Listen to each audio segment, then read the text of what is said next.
Hey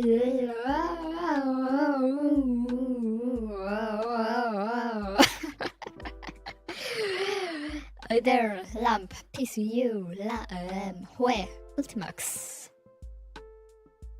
Bellhound, cat. Morning, it's me. Yeah, I forgot to make my Twitter post. Yeah, sorry I'm late.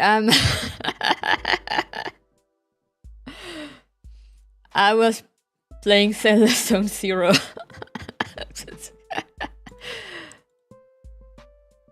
Because the game, I was like, oh, I have half an hour.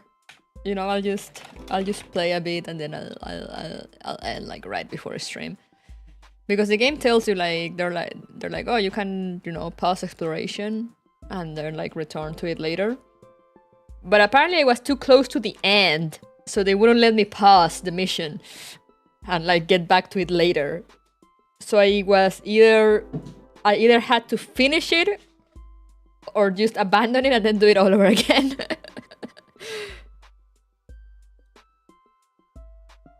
So I was like, alright, I guess I'll die. And by guess I'll die, I mean, I guess I'll be late to stream. But I am here now. I have arrived. But yeah, that's why I'm late. I was looking at the time and I'm like, okay, I should probably stop now. And I tried to stop and the game was like, you can't stop now. I'm like, oh, well, fuck me. Worth it for Billy? So true, so real. Billy, my boy. I'm still in chapter 1. I don't know how much the beta has available. I'm just going through it. But Billy is so fun. The characters are so fun. They're so full of life. It's so good. I'm loving it. I'm loving every second of it. I can't wait for the game to release. I need it. I need it in my veins.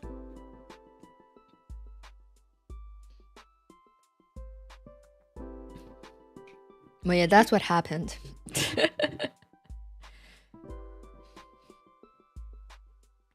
That is what happened.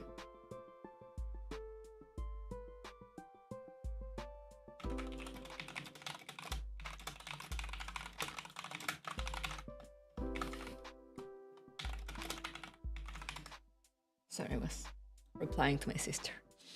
Fair enough. But anyway, today we are here for another Hoyoverse game. Hoyoverse really is taking over my life. But yeah, we're jumping from the latest to the first. Well, not the first, but like the first that is still around globally.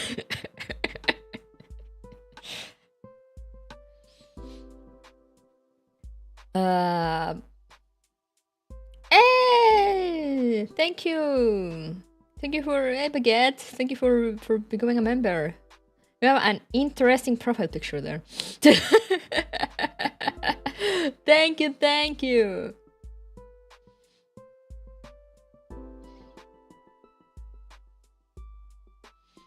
But yeah, we're going back to Honkai Impact 3rd, but also not really. As you've noticed, probably due to the fact that I'm reading a bunch of mangas and stuff, they were really going the mixed media way. And aside from manga and the game, they also have visual novels. So we're gonna be playing one of the visual novels. I'm not sure how long it is, so I'm not sure if we'll manage to finish it today. It's like a few chapters, but I don't know how long the chapters are. We're gonna see. We're just winging this.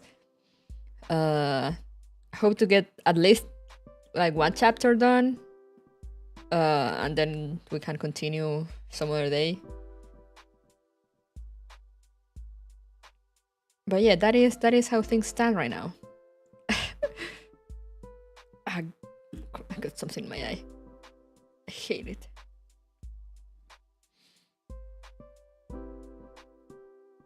Good morning, Duskblight. Or the Lulu Gear failure is back. She is! I'm so happy.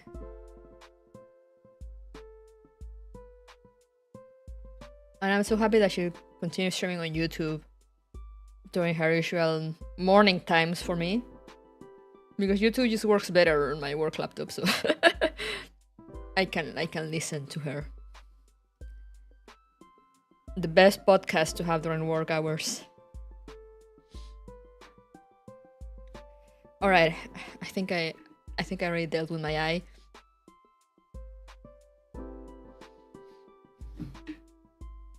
Whew.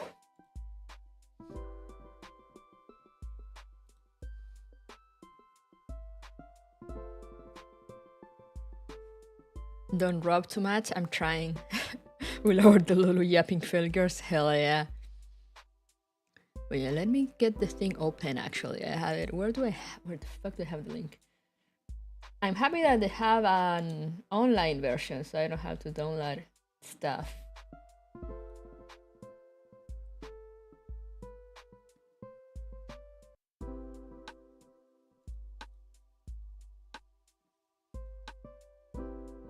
Oh, music. All right. Studio mode.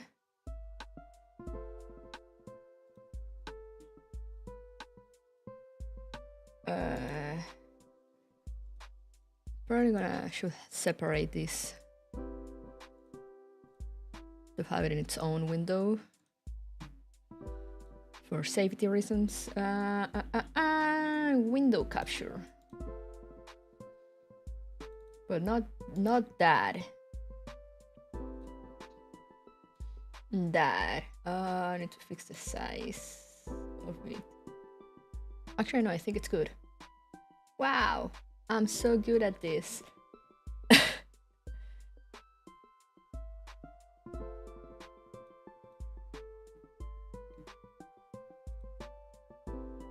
All right. But yeah, this happens, I think, like, I believe this is like before the game itself. But it has a lot of lore from what I've been told. So yeah, Einstein is there. Not the Einstein we know, but...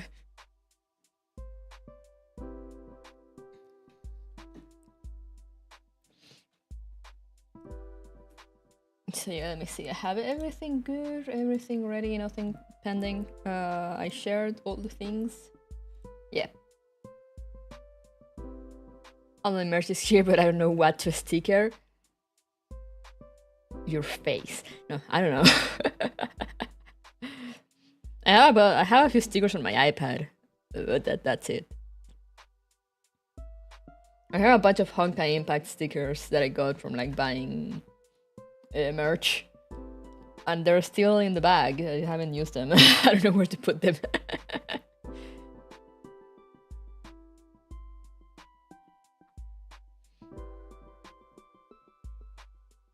Got a bunch of Bronya keychains as well.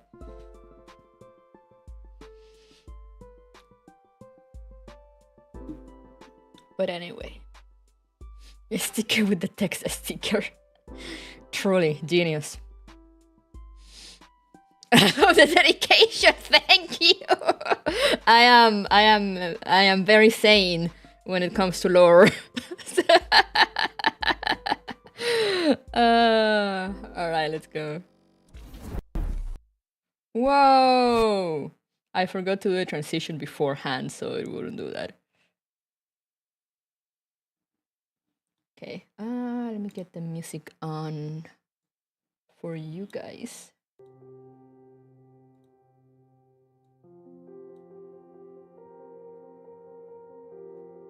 I think it could be up a tiny bit.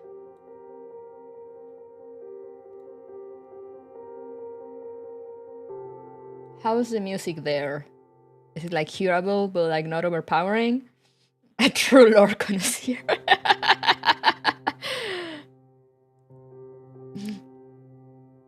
I'm like, yeah, I'm just gonna play the game. Then I started playing the game, and I was like, oh yeah, by the way, there's like more lore in the mangas and stuff. And I was like, what? Say less. Let me get off my glasses. There we go. BGM is good. Excellent, excellent, excellent.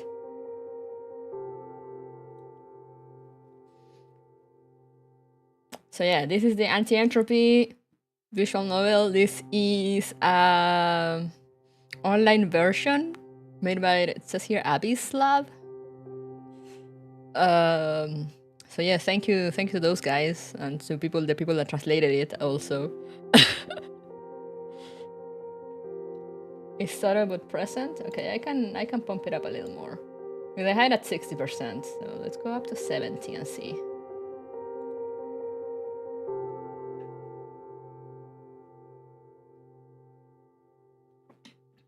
If it gets too loud, we can always just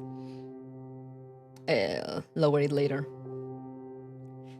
We craving the goodies. I'm like, yeah, I'm just gonna play the game.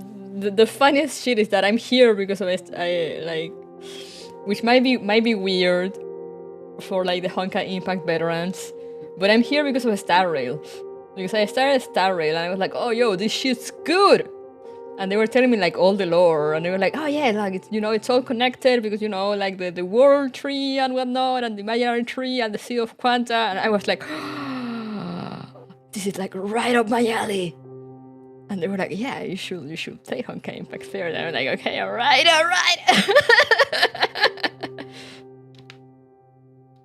Later the BGM will blow your ear. Okay, let's get it back to 60 then. The thing is that I asked you guys because I control my volume and the volume for you separately. So like what I hear is not what you guys hear. Ladies and gentlemen, we got her. I was like, what do you mean? There's like different worlds with like repeating like people sometimes, like different versions of people. What do you mean this is all canon and not just like some like fever dream and it's just like canon for the in-lore universe? Like, tell me more. Here we are now.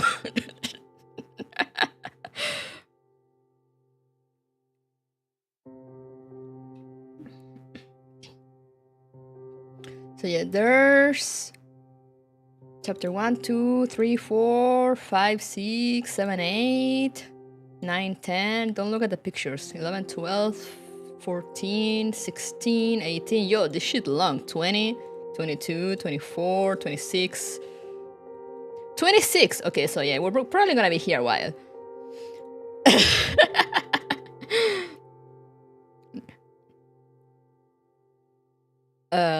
Depending. Hopefully the chapters are not that long, so we can get like at least 2 done per stream. But we shall see. We shall see. No, this is not how I fix my thing. Come on, work, iPad.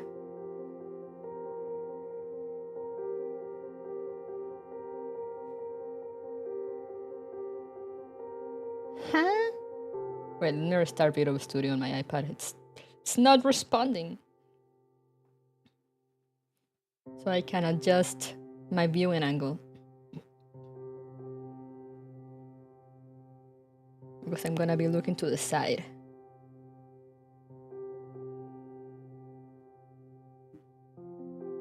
But yeah, I know these guys. I know these people. I think.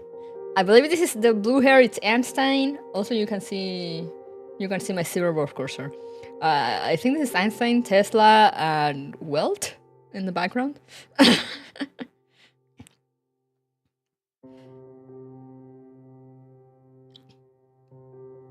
The third question, distinctively, what do you love the most about the lore? It's just like I'm a sucker for all the like quote-unquote parallel universe stuff. So like whenever a game or a story or whatever has something akin to that, I'm like, hell yeah. Hell yeah. Put that straight into my veins. Hey, Foresti.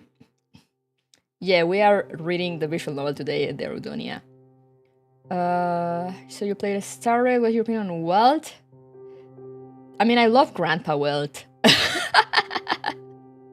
I love Grandpa Welt as much as the next person, but I haven't seen him. I haven't seen him in Impact yet.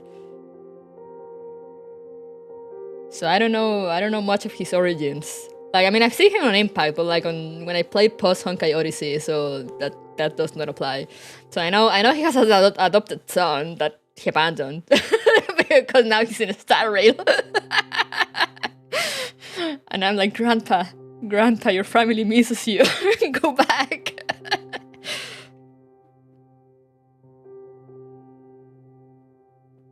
But he seems to be cool. He seems to be very cool. And kind of, I love that he's a nerd also, like about like mechs and stuff. Ain't that Joy, kind of? I think saying his name is that.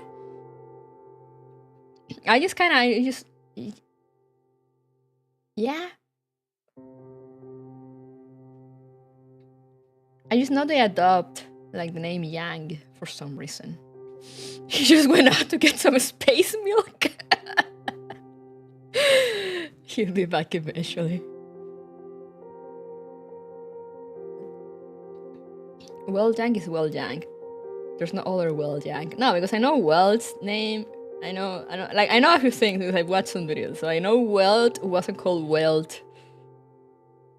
Or didn't have the last name Yang. I forgot now, but like there was something with his name or last name that he didn't have before. But then when he took the role, you know, that we're probably gonna see here, he adopted the name. There's no other Yang except his son. His son, who's not actually his son, but apparently a clone of him. I'm like, okay, sure, I see. I'm getting all these, it's funny because I'm getting all these lore tidbits from like videos or like because I'm playing, you know, post Honkai Odyssey and like part 2. Honkai Impact part 2. And in the game itself, I'm still on like chapter 6. So I'm like, oh, okay, I see this is gonna go places.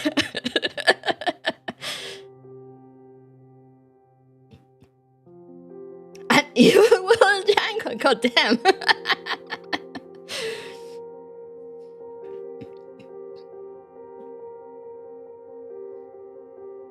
But yeah, this is I believe the visual novel is called Anti-Entropy because it talks about Anti-Entropy, which is like a organization in Honkai Impact. I can't remember where we were with Anti-Entropy at the beginning though, because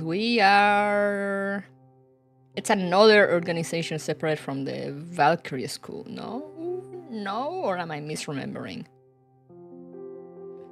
I know they're not like a very prominent thing yet on where I am. Like, as I said, I'm very early on the game story yet, still.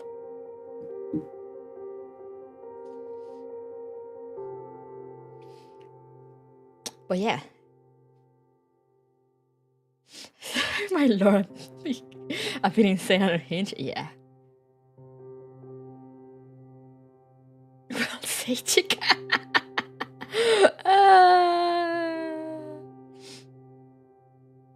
Yeah, she didn't take the name. That would be weird, could you imagine?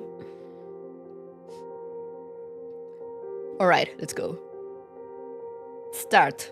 Where are we starting from? I don't know. Let's go.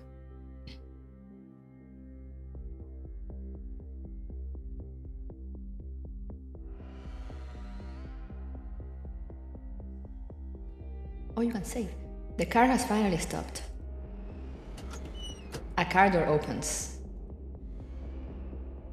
Cold air rushes in, carrying with it the acrid stench of tobacco. It has very big font. I like that. But who am I? Yeah, the echo is intentional. It's for reading purposes. Achoo. Don't call Maple. Okay, so I am sneezing. Deep male voice. Get out of the car. Oh. I subconsciously reach for the right door, only to find it closed. Your left, left. The man grunts impatiently.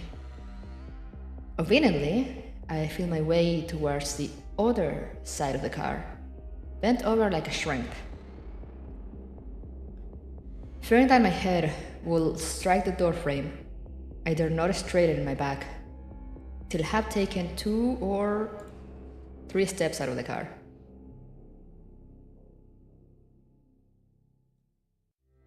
Not that I have a choice. What kind of person puts a black bag over someone's head? Am I being kidnapped?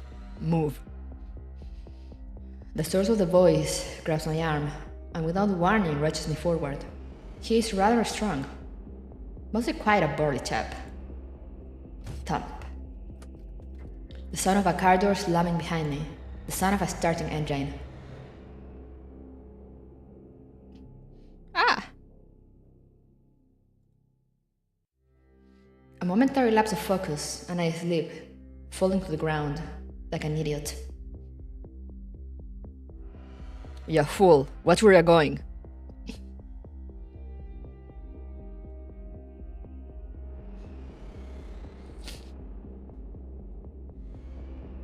If only I could actually see where I'm going. The ground feels sudden, and the air wafting from the cold earth saps what little heat remains inside the legs of my trousers. And so I walk, for how long I do not know. My surroundings grow quieter and quieter.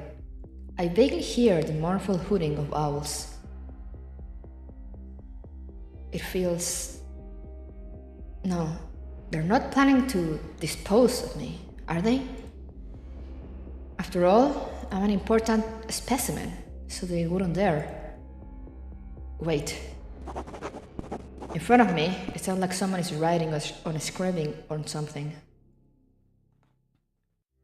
Emotionless female voice. I love that. I love the names. You may go back now. A female voice. Calm to the point of apathy. She doesn't sound very old. Perhaps a secretary of some sort. Yes, miss. The big hand latched onto my arm finally releases its grip. I hear the flapping sound of a windbreaker, then the sound of footsteps slowly fading away.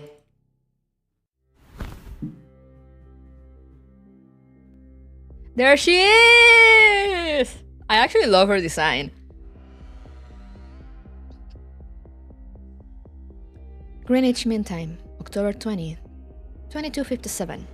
Thank you for bearing with us, little lab rat.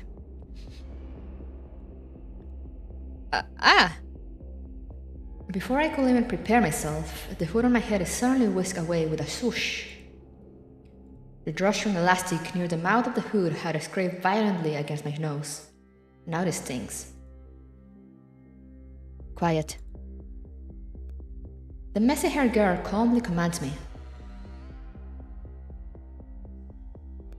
Follow me. She doesn't even give me the chance to get a proper look at her face. She too knows that I have nowhere else to run. A university campus. Harsh light from street lamps scatter off the bitumen, casting eerie shadows. I see pale lighting from a building up ahead, and it reminds of those terrible experiments.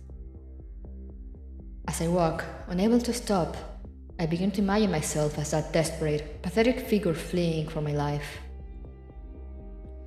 Fingers chewed raw, clothes torn to shreds, hysterically screaming, deliriously waving my hands about, to be eventually shot down with a tranquilizer gun. Or worse. Where you shall hear the howls of desperation, and see the ancient spirits in their pain, as each of them laments his second death. That's a sudden change in music!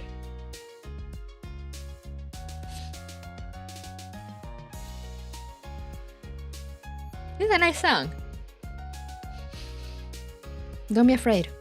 This place is different from the other laboratories. She sees through me, straight to the anxiety within my heart. She smiles! Imperial Institute, Lab 42. She speaks as if to herself. Welcome home. Home? Sit. The girl points to the sofa in the entrance hall. Tea or coffee?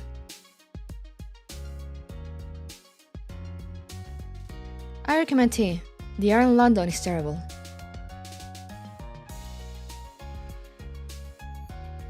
Riveting conversation. Is her POV from wealth? I don't know. I guess so? Einstein. She suddenly and solemnly speaks in German. Einstein? One stone? Doctor, Einstein. Lisa Albert Einstein. Lisa? The library will appear in the right corner of the text box to give context facts. You should check it out. Oh, alright. I'll keep a lookout for that. Thank you. She points to herself and then to me. Your name? Omega 1. It's in my files. Omega 1 is not a human name. Then I don't have one. How inconvenient. She shakes her head. Even so, I can't do anything about that. After all... Welt. W-E-L-T. Eh? I feel this name is just right for you. Any name will do. Omega equals W.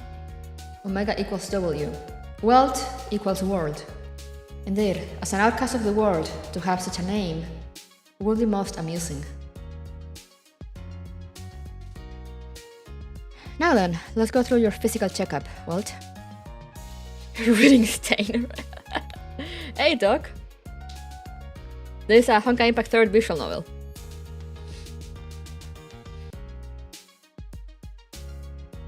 Okay. Once again, I'll need to put on a lot of electrodes. Perhaps a blood draw, or even a bone marrow biopsy. Ew. Well, I'm used to it all by now. No need to get up. Just stay put. Show me your soul. Oh. Show me your soul? Am I going to the doctor and they tell you, show me your soul? Soul? Take off your shoes and socks. I need to thoroughly examine your soul. Oh, your soul.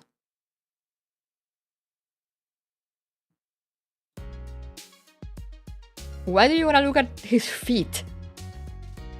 What for? It's getting very late. We should finish up and rest soon. Huh? One can precisely and intuitively determine the state of someone's health by looking at their soul. Also, the inspection process is rather quick. Just grab a toothbrush and brush you up a bit. That should do it. Wait. You mean we can just calmly waltz off to bed after that? Correct. Your comprehension skills are remarkable. That doesn't make any sense. Indeed. Huh? Seeing Walt so depressed, Dr. Einstein decided she'd tell a joke to lift his spirits. What the hell is wrong with this doctor? I love her already.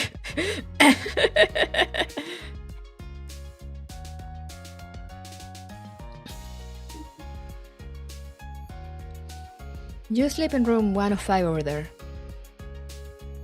The girl points down a corridor to the side. I live upstairs. Oh. Good night. You can forget your past identity as a little lab rat. She walks away without a single backward glance, leaving behind a little lab rat rooted to the floor, dumbfounded.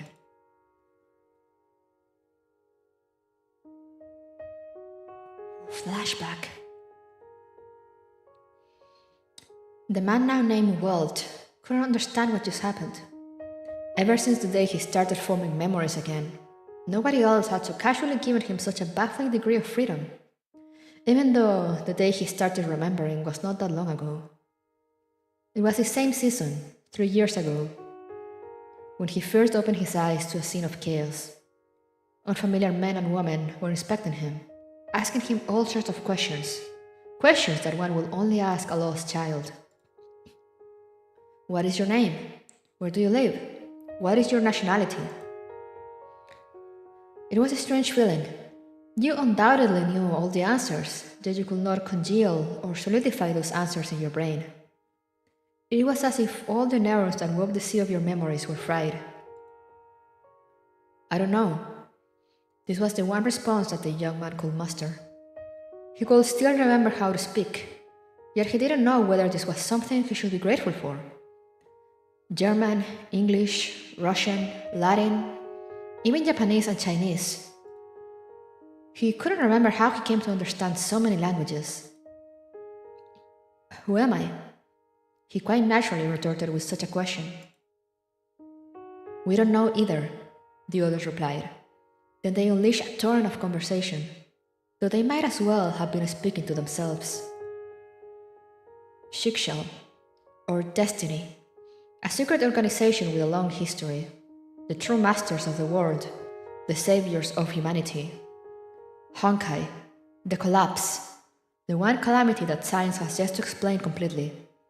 Since the dawn of civilization, it has polluted the human world, transforming peaceful creatures into terrifying demons. These monsters, or Honkai beasts, in their alien plastic flesh, strike fear into us all. Myself, I, who lost my memory, was the sole survivor of a Honkai event. Its location was Berlin, where it had originated from some multi-storied building. My body, within this fortunate body of mine, hides a great secret. For the sake of saving more people, I must accept their plans for experimentation on my body. It is my only option. 1 month, another month, month after month, 1 year, another year, year after year. The young man, codenamed Omega-1, was taken from one laboratory to another to repeat the exact same thing over and over again. To bear the unbearable, suffer the insufferable. Please cooperate with us. Please consider it for the sake of humanity. These are unavoidable side effects. A flock of lunatic scientists, saving humanity and whatnot. It's all just a lot of hogwash. Did you not say that I am a fortunate survivor? Then why do I have to needlessly suffer through such manner of misfortune? The humanity that you repeatedly emphasize, who are they really? Where is your humanity? There were moments where I really wanted to just die and be done with it. If it wasn't for that chatterbox who kept checking in on me.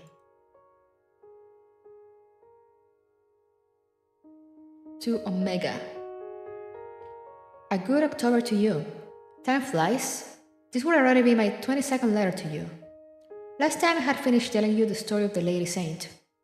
But before I seek new stories to regale, let us first discuss what is happening around us. I have already heard of the terrible incident in September, and I apologize on their behalf. Well, it just so happens that there is a new laboratory. I anticipate you will be able to transfer to it soon. Whether the circumstances will be more favorable than your previous lab, that I cannot say for certain. Because from what I hear, the new person in charge is a lady with a rather earnest personality. However, I must inform you from the standpoint of Schicksal. All the experiments you've been through have been for the continued survival of a certain species on this planet. one so-called Homo sapiens. Hence your continued unnecessary suffering. The world will always treat some people unfairly.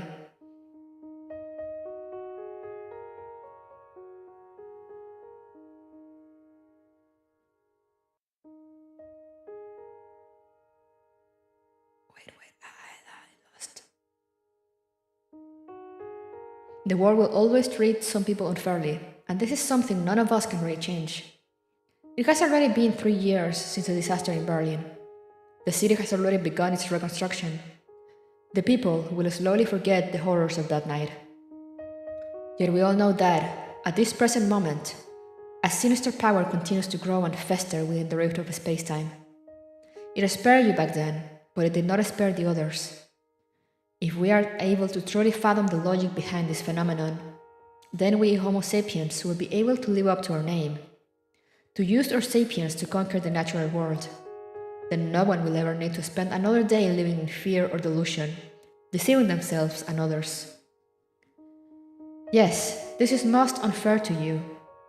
In fact, the most recent events have been particularly unjust to you. But if only for my sake, I hope you can understand and forgive everything. The fate of all humanity, in a certain sense, rests upon your shoulders. P.S. Concerning your background before your memory loss, as far as I know, the relevant department should still be looking into this. But as you may already recognize, it has been more than 3 years since the incident, and the possibility of getting any results will only become slimmer with time. But I don't believe that so-called child of Honkai theory. You can't be a Herrscher, right? Perhaps the arrival of new technology will bring about some unexpected turnaround of the whole situation. Who knows? The new laboratory really isn't that bad. In fact, I believe when you get there, you'll be quite willing to cooperate with them. Trust me. Your old pal, Clone Alpha, 1955. Wait, this is all the way back in 1955? I don't trust Clown Alpha. I don't trust anyone who will call themselves that. You're feeling better? Yeah, I managed to get some sleep yesterday, some much needed sleep yesterday. And I did get better sleep last night, so that's why I'm here. That's fucked up, yeah. Hey, Mango Tango.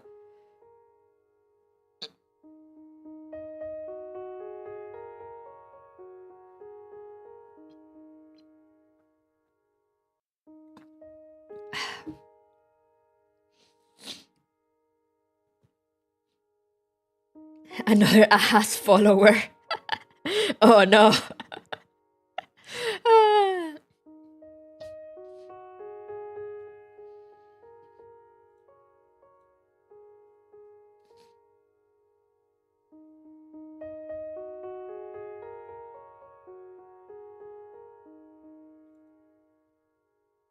Oh, the log just gave me the entire letter.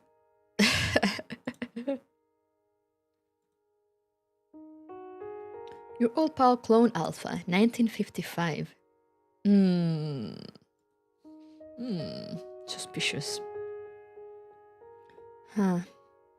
That guy, he sounded so casual. Yet, I'm sure everyone has their own problems to deal with. After all, he was just some anonymous pen pal arranged for me by some anonymous bigwig. But his story about a certain Saint Callan did touch me. Aha, I knew it. I knew it.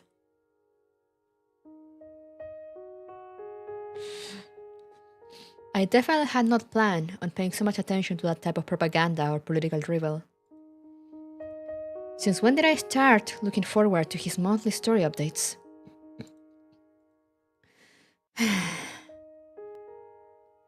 105.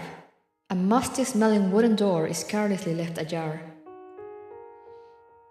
This must be the room where the strange gear has allowed me to spend the night.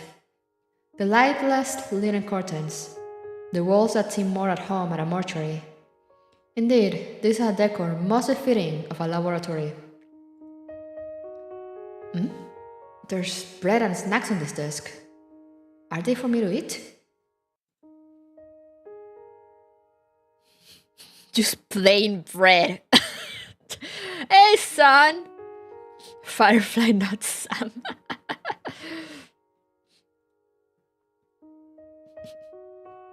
Munch, munch. I don't have eating sound effects.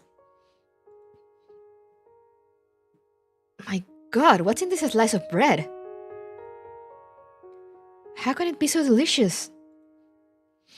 This indescribable aroma of mushrooms. And this bacon that tastes just perfect. Where's the bacon?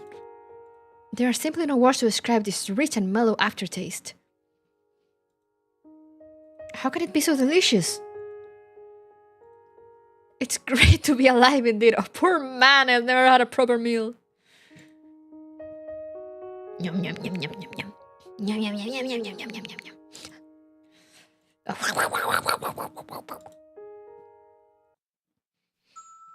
And thus, fully satisfied, having indulged in a delicacy of an unsurpassed quality, Wells sinks into a deep slumber. The next day. Good evening! Hello, hello. Maybe I should eat breakfast? You should. There was a heavy rainstorm in the middle of the night. Opening the windows, one can sense the air is especially fresh and clean. They didn't want to doubt that this place could have ever been the birthplace of the Industrial Revolution. Not far from here, perched on tree branches are several sparrows chirping constantly, having a lively discussion about the sun as it rises above the horizon. At the first glimmer of dawn, a butterfly emerges from some dark crevice, languidly crawling across the window frame.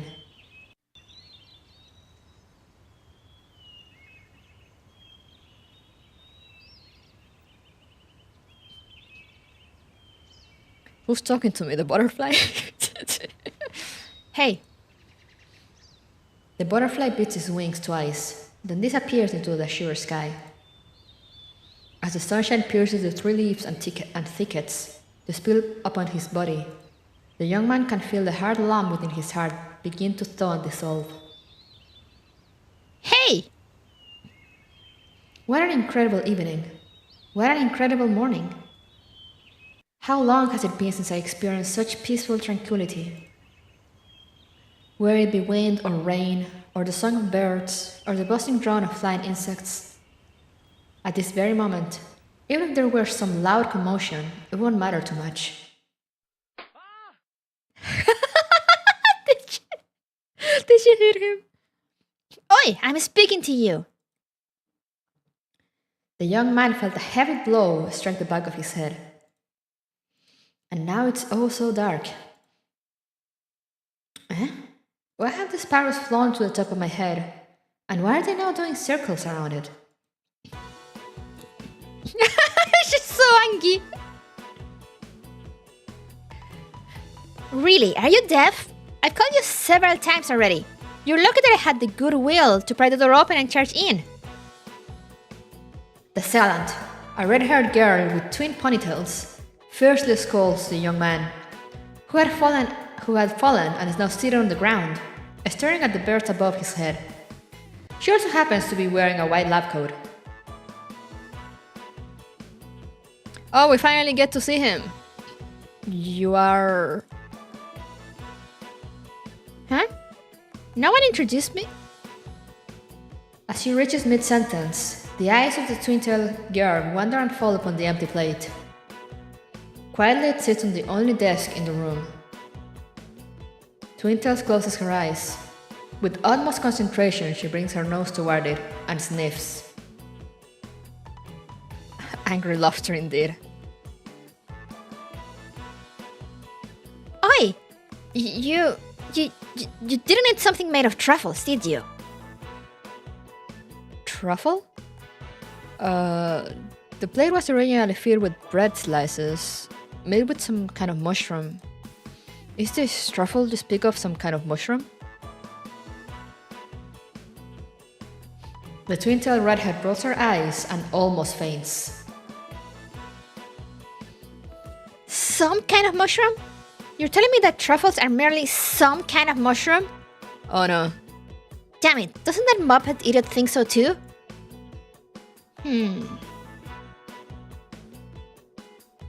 She has just discovered that, beside the empty plate, There are also several other knickknacks of a suspicious nature sitting on the desk. Just. Confit, atomic fireball, dark chocolate. How can one mix truffles together with such cheap, inferior snacks? Oh no, she's a truffles lover. Angry lobster. As she examines the sweets, she begins unwrapping and tossing them into her mouth. That is, until she notices something in the corner of the room. Oh, what's this? A welcome card? It turns out that greeting cards are indeed inedible. Ugh. The young man by the window suddenly screams in delirium. What trick are you pulling this time? The young man shouts incoherently, as if he has given up all sense of dignity. Before long, he is clasping his head in surrender, pulling himself into the shape of a ball.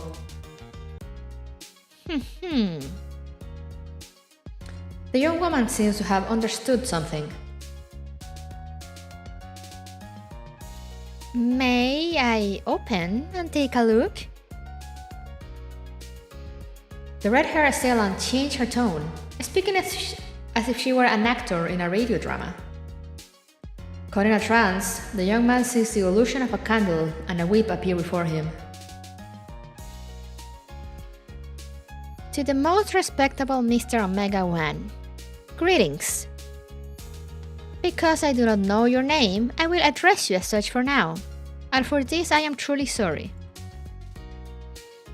Why have you never been this polite with me? The manner of her comment is reminiscent of a jealous father-in-law. From today onwards, you are a member of the Imperial Institute Lab 42. Of course, our laboratory has nothing to do with the British government, but it is instead an independent organization under the direct authority of Shikshal headquarters. Unlike other laboratories equipped with heavy physicochemical facilities, we are a research institution based on Galois theory analysis and Turing machine simulation, so it will not have much of a visible impact on your life or well-being. Omega 1, what she has written here, do you understand? What you may not know is that I have been paying close attention to you since the disaster 3 years ago. You as a specimen, you as a life, you as a human being. In a sense, your existence has already left an indelible mark on my life. Why is she so angry? The red-haired assailant suddenly loses all composure, wildly waving a clenched fist in the air. Damn it! Despicable! Bloody despicable! This is most certainly intentional harassment. I bet she absolutely intended for me to read this. You! She points with 2 fingers and glares contemptuously as the young man huddled on the floor. Yes. Are you also familiar with this kind of saucy wordplay? Here, besides a research lifestyle, there can be no other hidden motives, okay? Of course. No matter what it sounds like, yesterday was my first time meeting her. She always angry, I see. The poor young man, now with his face completely flushed, seems even less persuasive. The glare of the twin-tailed girl is so terrifying, it is as though her eyes could fire death lasers at any moment. The way you read it out, I too felt very humiliated. The young man dares not make eye contact with her, hanging his head as he pours more fuel on the fire with his poor choice of words. The girl takes a moment to glare at the young man, with a look of one gazing upon garbage, before closing her eyes. Forget it, I'll let this slide for now. But if I ever find you harboring any impure intentions, this lady here will be the first to castrate you, okay?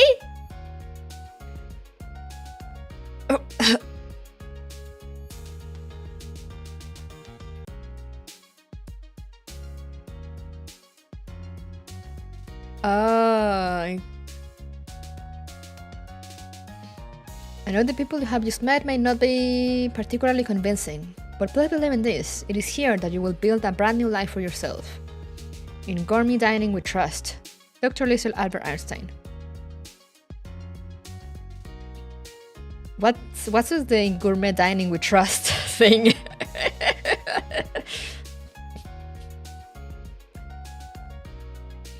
After grudgingly reading through the final details of the card, the disgruntled twin-tailed girl finally remembers something. By the way, you don't recognize who I am, do you? With hesitation and fear, the young man nodded. Let me introduce myself. Nikola Tesla. You can just call me Tesla. The one and only Nikola Tesla. It's an angry lobster. Simply put, all you need to know is that I am also one of the directors of this lab. Those mushrooms you ate, they were my private property, and they were very dear to me. Do you understand? She angrily seizes the young man's shirt. Let's go. There are already people in the living room. People? Don't meet your heroes, kids.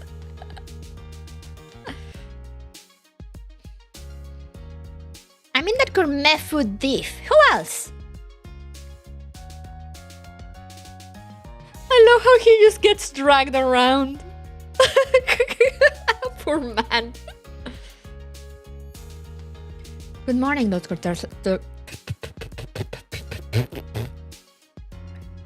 Good morning, Dr. Tesla. How was today's breakfast?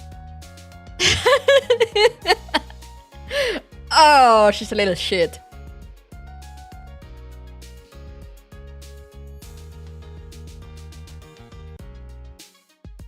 Good morning, and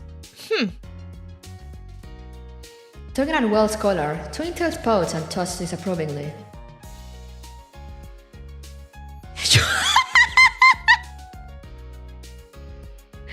Sorry, the coursing took me off guard.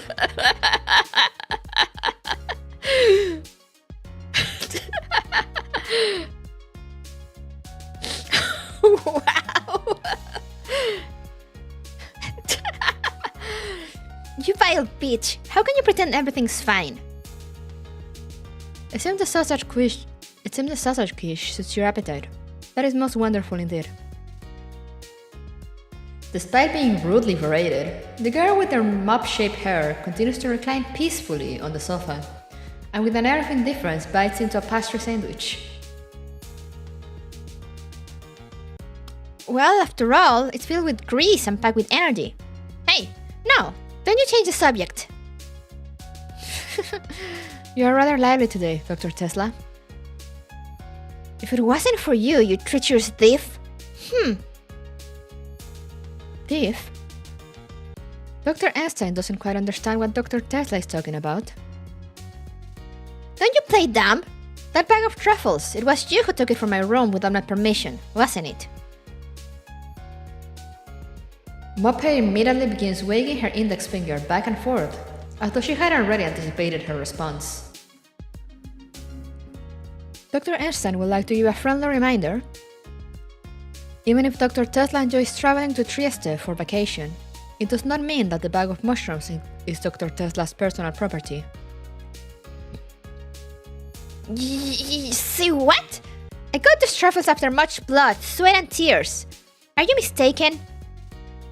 Also, truffles are not mushrooms. You calling them that is a slight on their honor. Begrudgingly, Mudpie lets out a long sigh. The truffles were purchased with laboratory funds. Naturally, they become public property. Any other questions? Let's go alone. I'll be back next time when I have the money. Make no mistake. If Dr. Tesla continues to persist with her false claims, Dr. Einstein will have no choice but to report this embezzlement of public funds to headquarters. All for some truffles.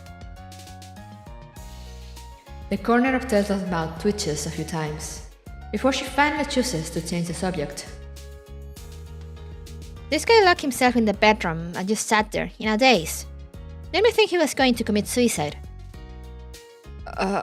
Who's thinking of committing suicide? Who?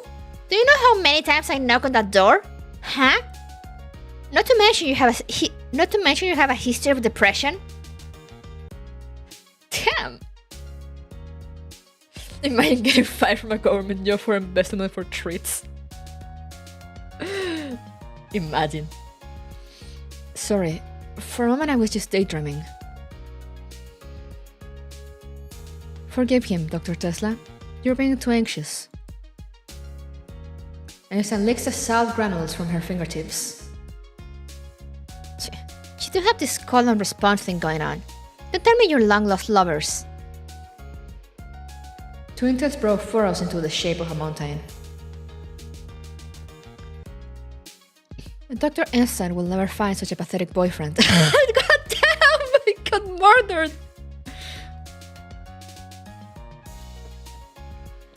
Absolutely destroyed.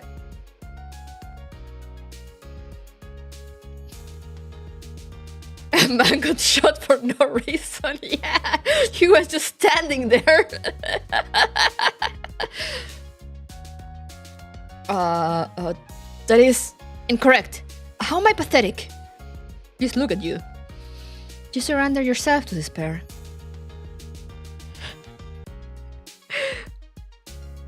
The unemployed are inclined to abandon themselves to despair. With a puff, Mophead stands up from her sofa nest. So I have decided to give you a job. Job? Lab assistant. Assistant? Basically, you're no longer a little lab rat. You are now our companion. Let us rejoice. Oh wow, you are so rejoiceful. Right for the throat. Oh, my mind can't catch a break. Twinkles speaks with the solemn monotone of one reciting scripture. I am so happy.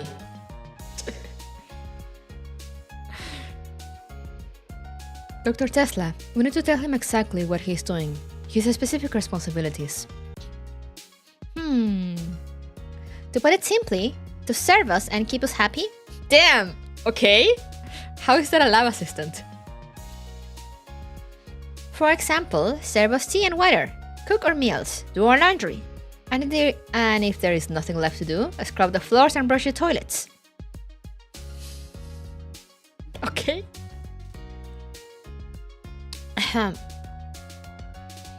Moped clears her throat in a deliberate manner. I'm just joking. With a dull, simple, pretty toy boy like you, even if you had wanted to be your servant, did you just call him a pretty toy boy? Ma'am? Did you just expose yourself? Even if you had wanted to be your servant, we will never accept.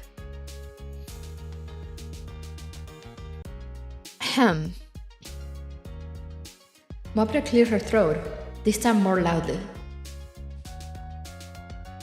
Okay, I'll explain it properly.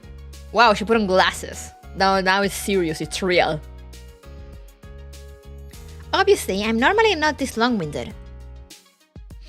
Out of nowhere, Twinkles whips out a pair of red-framed glasses and reluctantly puts them on. Listen well, toy boy. Why are you calling him a toy boy? Wait, my phone was vibrating. Let me see if it was something important.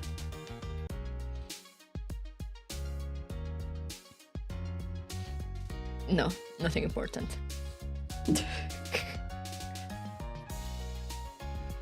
Listen well, toy boy. Generally speaking, the role of lab assistant is to assist in experiments, obviously. Unfortunately, you are clearly lacking in this capability, aren't you? The fact that not boy toy feels so weird. The young man nods. How is the correct order? Should it be boy toy? However, we believe you can improve our work efficiency. Not only that, but you will also do yourself some good. The young man tilts his head, looking somewhat lost and vacant. Your job is to plan our days of work, arrange our leisure and entertainment, save us from working so hard for our vacation, only to have to waste more brain power deciding our own entertainment. Of course, you may also participate in said activities. Doesn't sound too bad, does it?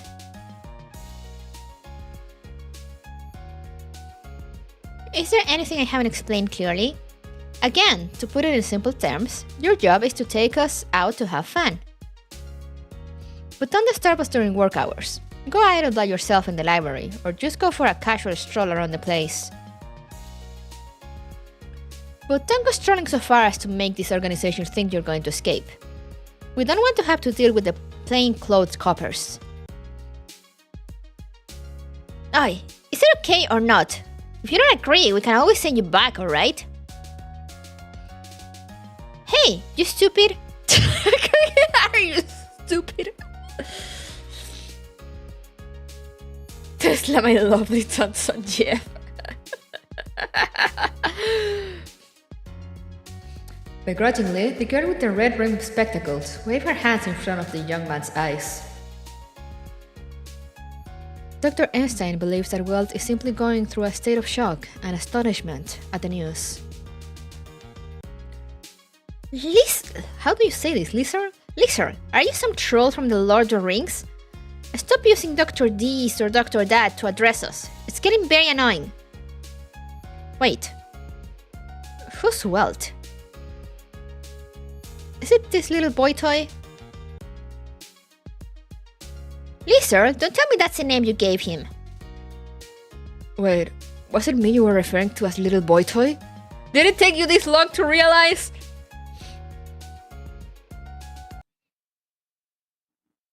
Oh wow, loading, I see. New chapter. Ah, okay. So they're not as long, or at least not the first ones.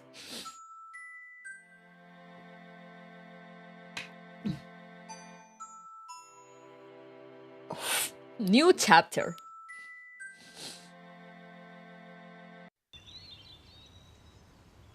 Look, it's London. Ah, here we go. The Imperial Institute is located in Kensington, London. It was founded by Queen Victoria of the United Kingdom in 1888 and became one of the founding members of Imperial College, London in 1907. Translator's note. This is not accurate, okay? Oh, this has translator's notes. I love this.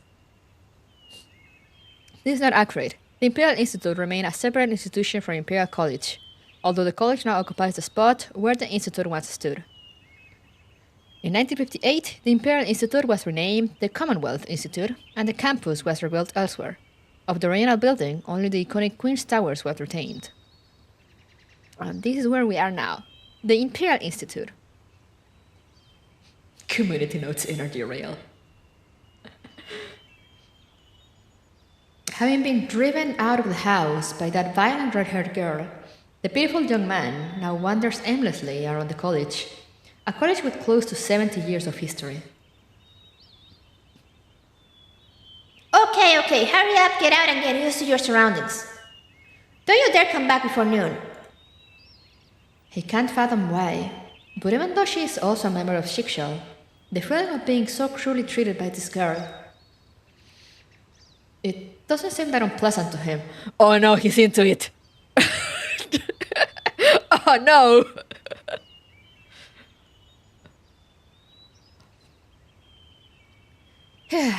Even now I'm having such mixed up thoughts.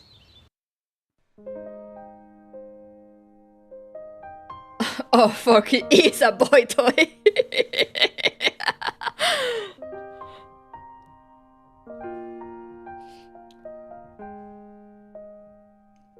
The Imperial Institute. In this institution, there are not only low-rise detached buildings like Lab 42, but also several tall towering buildings with mottled peeling walls. Close by, the pastel green dome of the Queen's Tower is covered with dust and red water trails, producing an inexpressibly ugly color and luster. It is as if, even on such an uncommonly clear day, It felt the need to mock and remind people of the irksome air pollution that occurs every other weekday.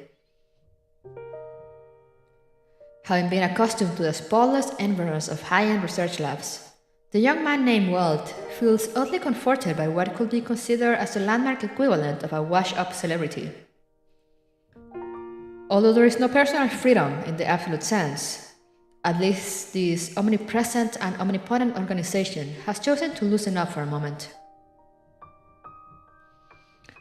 Well, maybe. Autumn is slowly setting in, and the sun makes a futile attempt to imbue some warmth into the cool and wind-swept earth. Leaning on a marble railing beside a footpath, Walt vigorously pats his cheeks. Better think of something more positive. Take a deep breath. Look at how beautiful the world is. That line. To the north of the Institute is a large expanse of lush and verdant woodland. They say it's the famous Hyde Park and Kensington Gardens, but that will probably be of no interest to that particular pair of lady geniuses. For those elites in their ivory tower, I fear that the only method of relaxation that comes to mind is to lean against a garden bench, close one's eyes, and relax. It's not creative enough. Even leaving Einstein aside, Tesla will definitely be bored out of her mind.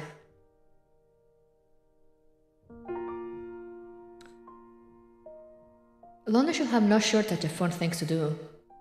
With this thought in mind, Walt decides to go to the library to try his luck and see if there is any information available there. Of course, he cannot know that in the future there will be something more convenient, like the internet.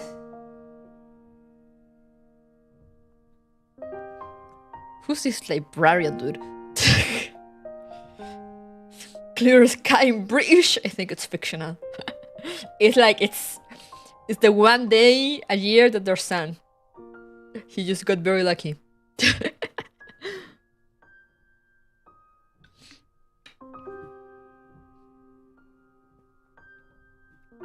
Hello. The librarian is a frivolously dressed man, wearing a striped short-sleeved shirt and gold-rimmed glasses. A blond man in his 30s, he opens the conversation with a strange foreign accent.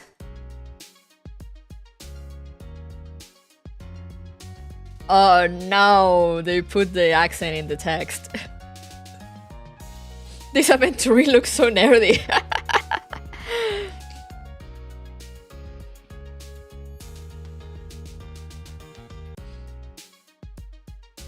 How am I supposed to pronounce this? Sir, may I ask, do you want to borrow some books? Man,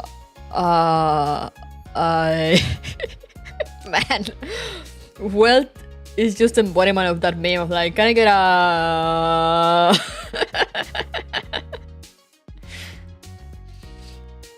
Walt feels he can't quite handle this weird man with his weird accent. Excuse me, are there any books on travel or travel guides here? Travel guide? It's the kind of book that introduces you to interesting places in London. That does not really ring any bells. Mr. Goldrim Glasses regrettably throws up his hands. Would you like to go directly to the newspaper reading room for a look? I'm very sorry, but books like travel guides and the yellow pages, our library really doesn't have any of those. Or perhaps it is better to say those are completely beyond our hunting range. Hor hor. What's hor hor? Hor hor. Mr. Goldrim Spectacle puts on a fake smile mixed with a pain expression, leaving Walt to feel that he himself is the weird one now. I wasn't really expecting much. May I ask, where is the newspaper reading room? If I explain it to you directly, you may not get it. Better come with me. Thanks. Sorry to inconvenience you. This guy, although he seems a bit pretentious, he does seem like a good person after all. Hold up. Laughs foreignly. Mr. Goldrim Spectacles is about to lead the way when he suddenly stops as if he remembers something. May I ask, do you have a library borrowing card? What is it? Sorry, no, I do not have a library card. Oh? That may complicate things a little. I'm a new assistant with Lab 42, so... What? Lab 42? That's right. Well, doesn't quite understand why Mr. Gold Rim Glasses has suddenly become so serious. Oopsie daisies. Well, Dr. Einstein, that old geezer. Is he keeping well these days? What?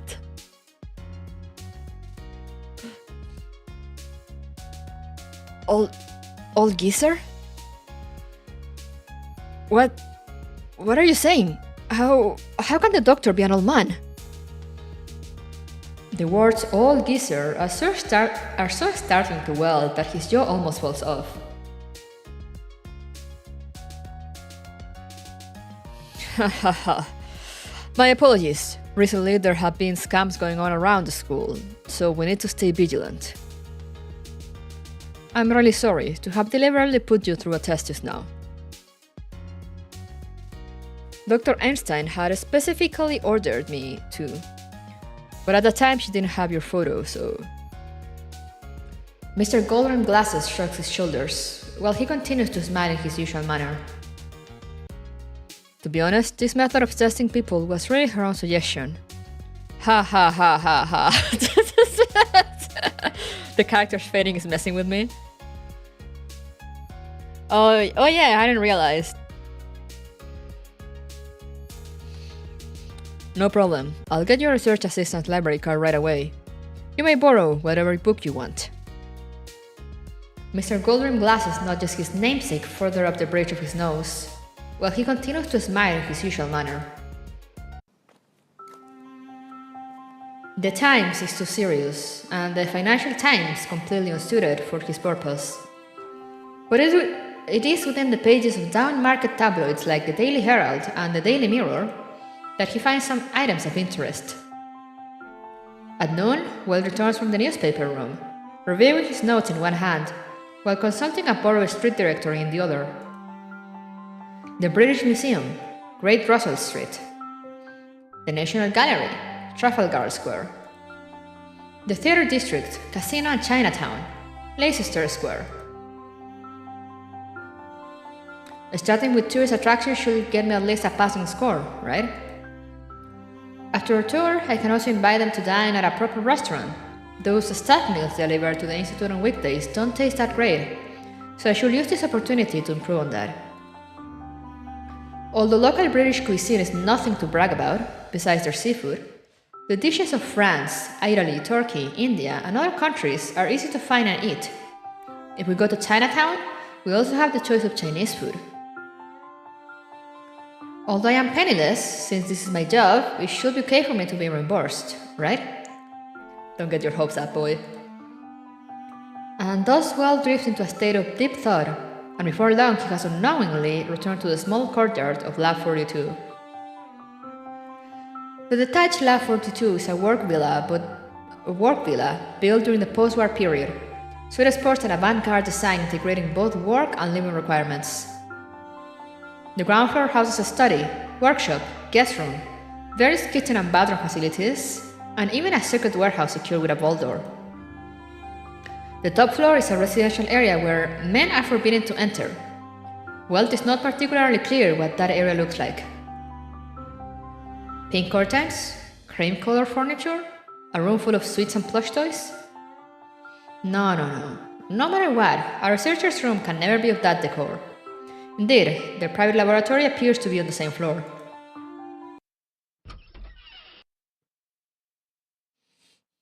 English cooking getting random stray shots at its should. British when they have all the spices in the world. Bread. Yeah, real.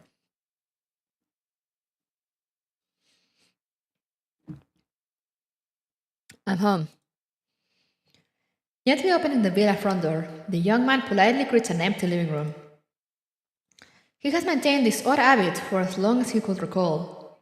So much so that Shiksha has seriously investigated the possibility of him being Japanese. Well, you came back at the right time. Huh? Unexpectedly, from an overlooked corner behind the living room door, the gear with the mop head emerges into the open, closing a book. Did I scare you? No, you didn't. That's good then. How has your information gathering been going? Not bad. London really does have many places of interest. Mopka's expression is cold, and she doesn't seem particularly satisfied with the young man's response. So, what's for lunch today? And with this understatement, she casually tosses out a rather universal and time-honored dilemma. Huh? For lunch, I want to have something interesting nearby. Any tips? This morning he had been preoccupied with just a literature search and had not conducted any on-site field visits. The young man breaks out in a cold sweat. As a newcomer to this place, how could he possibly figure out what restaurants are worth visiting? Can't answer, I see. The girl confirms with a blank expression. Embarrassed, the young man shakes his head. Lunch, your treat. But he has no money! With such indifference, the girl casually metes out her punishment. I made a mistake. The young man bows his head, feeling despondent, feeling himself to be so very useless. At this moment, not to mention how, but it is as though she had expected him to pluck stars from the sky on her behalf. No, you'll only be cheated off this month's allowance, that's all. Huh? What, am I not just setting you up to fail and get scammed? How could you even have the time to do a pass over the entire Kensington district? The girl gently mocks and pities the fool who had just been the target of her own teasing. Today we shall have pasta. Woo, pasta! While speaking to herself, she takes off her white coat and throws it onto the sofa. Tesla is still sleeping in, and we need not worry about her. It is normal for her type to be awake or asleep at any time. There are snacks in the fridge. We also have a microwave oven. No problem. In this rare instance, the young girl blurts out everything she needs to say in a single breath. With one hand she picks up her purse, and with the other she pulls out the doorknob. No matter. Today is your first day. Please do not think I'll be so easily angered. She takes out a key and begins to lock up the front door.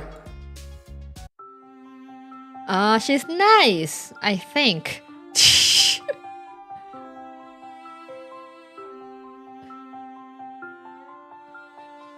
Whoa, sudden close-up.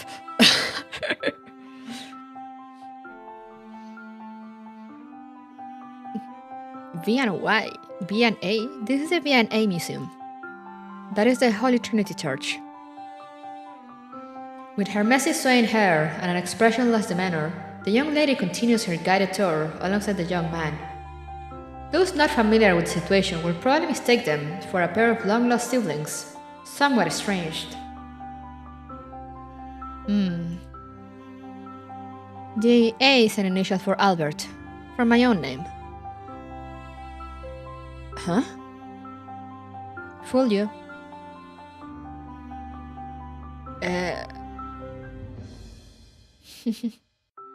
Oh no, that expression is cute!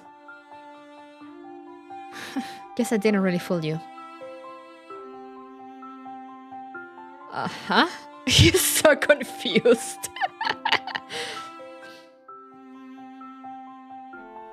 Forget it. It's just a silly coincidence. Note: Prince Consort Albert, full name Francis Albert Augustus Charles Emmanuel. Alright! Was Queen Victoria's husband.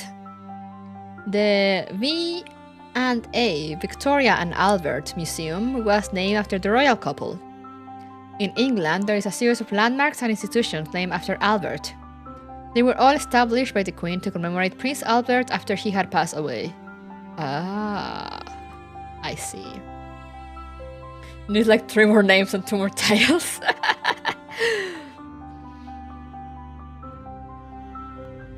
Hasn't the same conversation been repeated several times already? From the Royal College of Music, to Princess Gardens, to the Science Museum, to the Natural History Museum. She wouldn't be finding this all that enjoyable, will she? Yeah, it seems like it's already been half a year since I've taken such a long walk. The girl lazily stretches and speaks without looking back. Work has been rather busy of late. The young man does some quick mental estimates and realizes that the pair had only walked a little over a kilometer. Every day I work roughly 3 to 4 hours. Oh, wow. So busy. The young woman does an even lazier yawn than before. But isn't that just a half day of work? So, clearly you don't understand what I mean.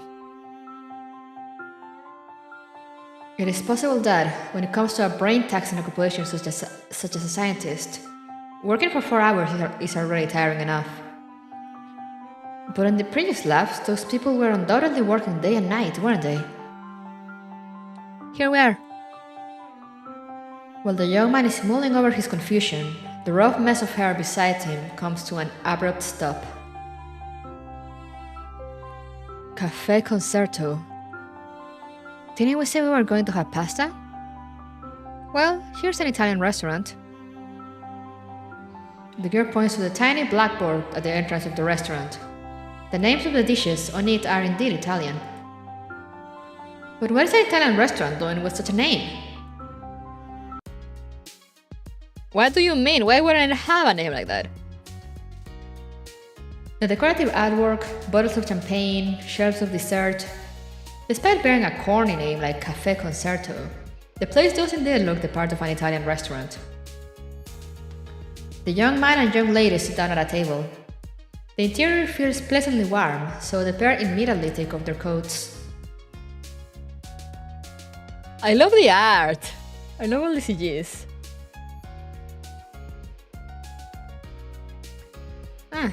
I rather fancy that strawberry cake. Oh no, she has a vest.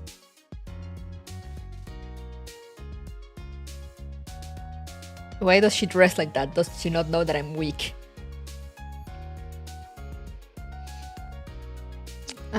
Just that one. That'll be enough. I'll have... Wait, didn't you say you wanted to eat pasta? That was just a figure of speech. But I just felt like having cake all of a sudden. The waiter's looking at you. I'll have this baked snail, and I'll also have the seafood stew pasta. Oh, that's all. The bolo tie, yeah. The waiter walks away, satisfied with the order. The young girl, having nothing to do, gazes out of the windows as if contemplating some question of philosophy. Her deep blue eyes, round doll-like face, topped by her fair natural curls. If it were not for that terrible hairstyle, she could easily have been an exemplar of beauty. What do you mean she's hot? It is well musing in such a disorganized way. that the young man now known as Weld has come to realize something. This is probably the first time he has ever paid close attention to the looks of this lady genius. Dr. Lisa Albert Einstein. No doubt, she has the legendary temperament of a crazy scientist. Yet at the same time, she also seems to pull off the girl next door act, albeit one who enjoys teasing his poor pitiful self. Yeah, her hairstyle is cool, right? And I really like the messy pushback look. Me? Sorry, it's just... I just accidentally said it out loud. I feel that using nicknames may help the flow of our conversation, but it does seem rather bizarre pulling apart someone's surname.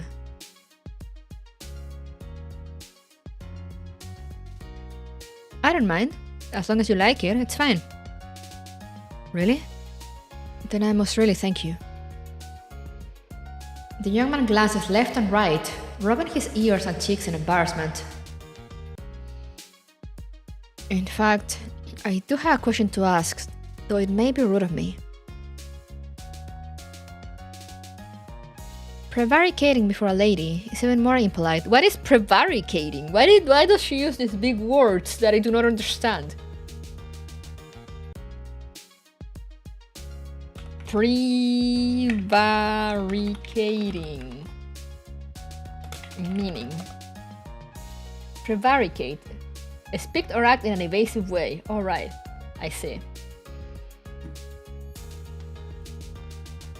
Why is Will looking like he's eternally buffering his thoughts because he is? Hey, Alchemist, hello. Sorry. He's sweating so much, poor guy. At this moment, the young man feels as if his mind had just boarded the wrong train. Just asking about someone's daily habits, nothing more. Why does one have to be so embarrassed? Dr. Einstein, 51 years old. What? What is this? This is the Honkai Impact third visual novel, Anti-Entropy. Anti-Entropy visual novel thing. Yes, lore. Hag love!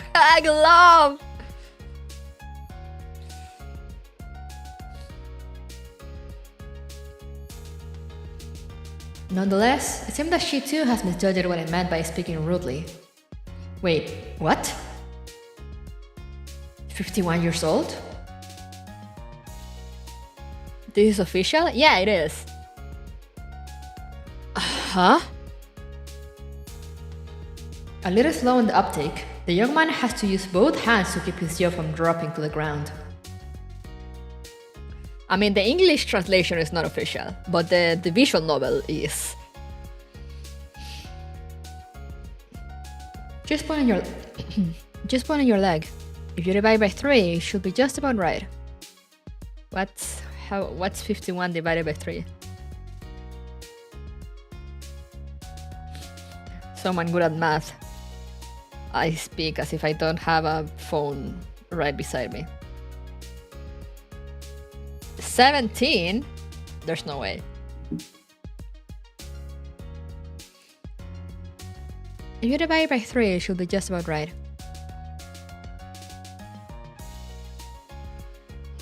Hold on. 51 divided by 3. Oh, he was gonna do the math for me.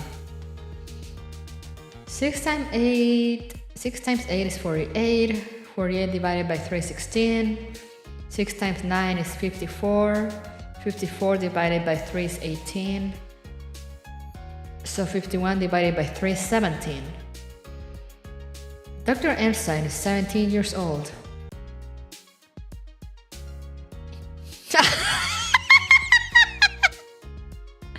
A minor!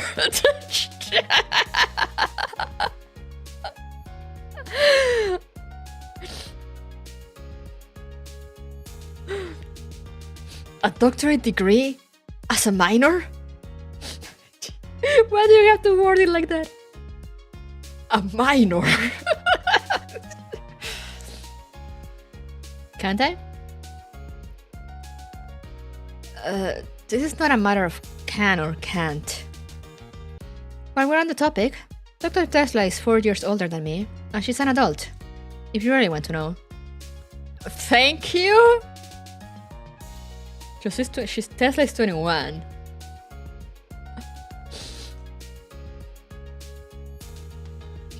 Why does the way you put it make her seem like she's socially inept for her age? Because she is. It's not like wealth is any better. I love that expression on her. I wish to resume admiring the scenery for a moment, so please refrain from talking to me for now. Okay! Who's the socially inept here? Okay. It is rare for the weather to be as good as today's. You probably didn't know, but recently I've been trying to keep myself from spouting too much nonsense. Shit, woman. You're not succeeding, let me tell you that.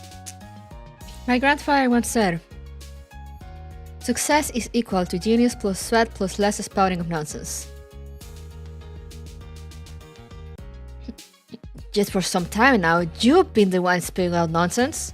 What sort of character trope or setting are you going for? Are you the quiet and reserved type, or the chatty and catty type? Dr. Einstein doesn't understand what you mean by character trope. And for a brief moment, Will catches a glimpse of a devilish grin.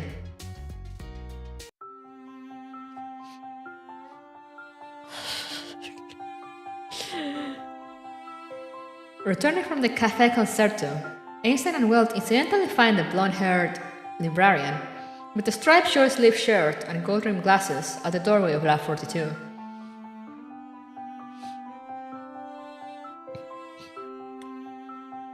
"Ah, dear Einstein, you're back."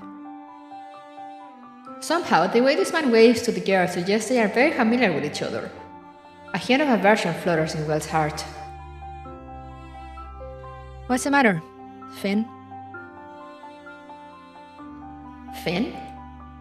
No wonder this guy wears only short sleeves in winter and speaks English with such a strange accent.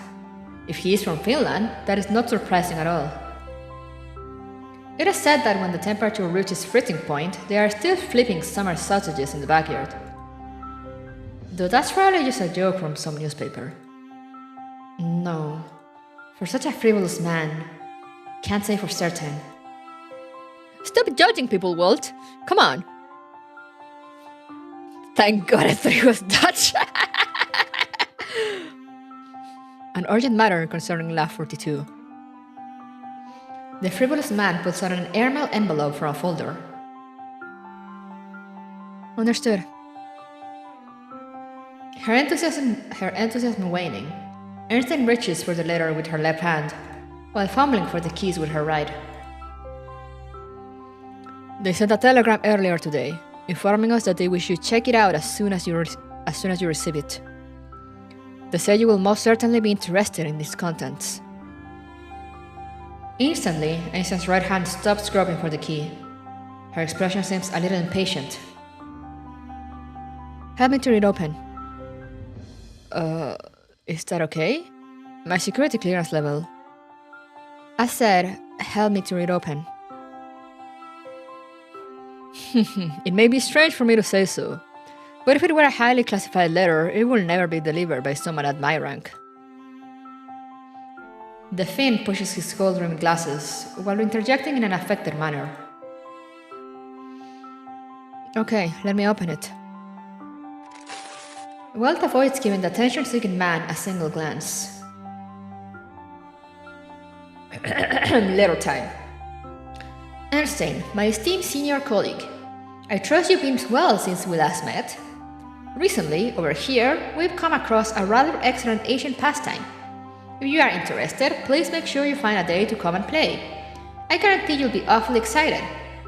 As for work-related matters,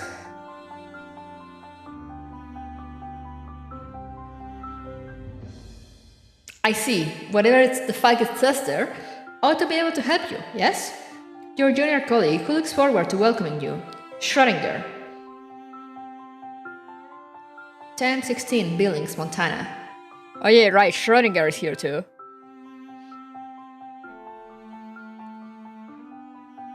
It is a curious situation. The contents of the letter seem rather carefree and casual, but it contains some rather cryptic code. Why did she so specifically? To Wells' surprise, Einstein solemnly hands the papers back to the Finn. This is Ada's real name, yes? Her slender finger points to the string of unintelligible code that is... Dad. Uh-huh. Who's Ada? She should know the name Ada. Why bother to? Why do they need to consult this person? Could he be some expert in some field? Who's Ada? What exactly happened? This person's Schrödinger. She will never cause trouble if there wasn't any. Einstein suddenly seems to understand something. Finn, go now and arrange for a flight. We need to board the next plane to Billings. Walt. Yes, ma'am?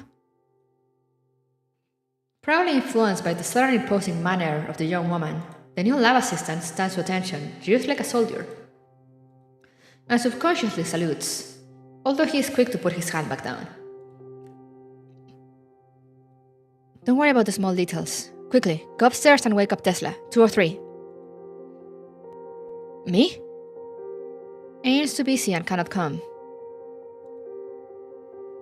Ignoring the dumbstruck Welt, Einstein opens the front door of the lab, then bolts towards the corridor on the right side of the ground floor. Where all that stands is a giant vault door.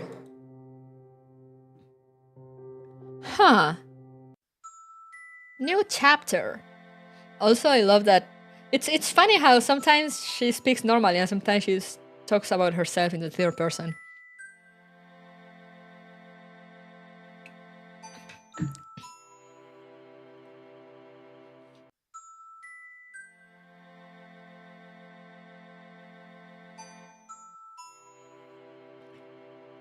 Ada Wong, imagine.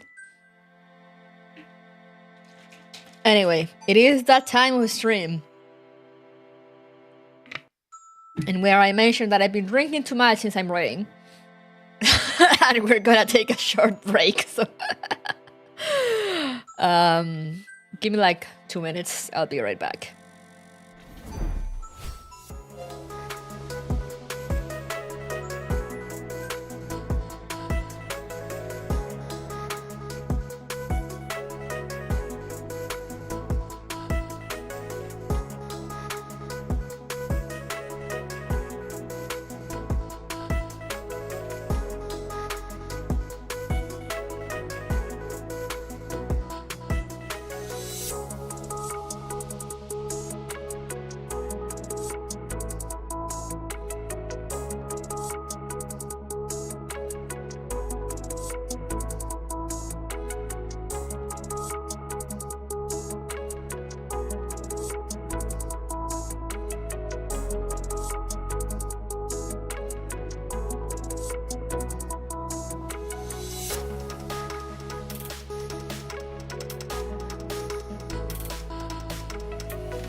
I am returned.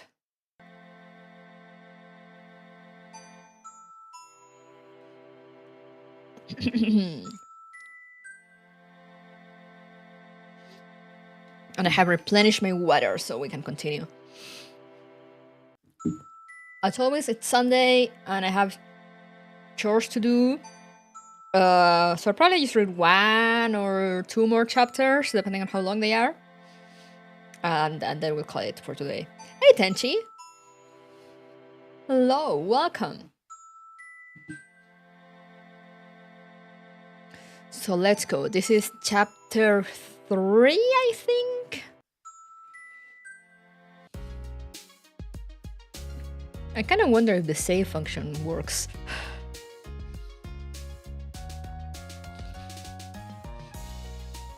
Heard the spammer guy. Right, where are my voices? Here are my voices. Compared to the tidy and orderly ground floor, the private space on the top floor is quite simply hell. Why are there undies hanging here on the wall?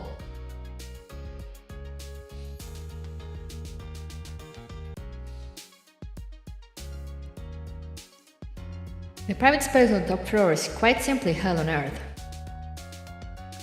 A few minutes ago, Will never have predicted that he will find these items outside a girl's bedroom. Pizza boxes piled together like Jenga. Waste paper piled into veins and forming trash heaps the size of small mountains. Brass, undergarments, and stockings hang drying everywhere. Mysterious electronic devices discarded and tossed against a corner, their surfaces covered with dust. It's hard to imagine how, but perhaps because the cleaners won't come upstairs, everything has now turned into this hair-raising spectacle. Now, if there is the tiniest, most remote possibility that this scene is actually typical for private residences of countless single ladies everywhere, God knows how many gentlemen will be left shell-shocked and heartbroken. At least, right now, Walt is searching for room 203 with a heavy heart.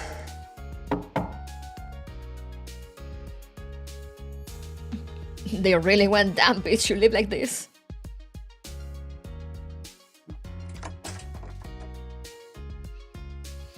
Somewhat surprisingly, the door opened rather quickly. No, that was the sound of a door locking. Dr. Tesla, I did not come upstairs willingly. The first words. Is it an event? No, this is the Anti-Entropy visual novel.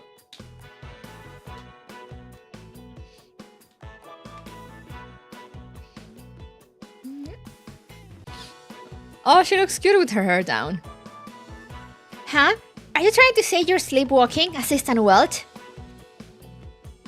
From the other side of the door transmits a grumpy and energetic voice. No doubt it's a real deal. None other than Tesla herself. No, I'm not.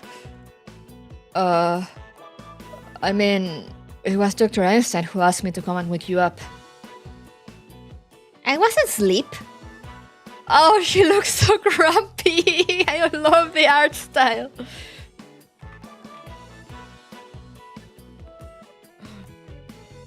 Totally not taking a screenshot.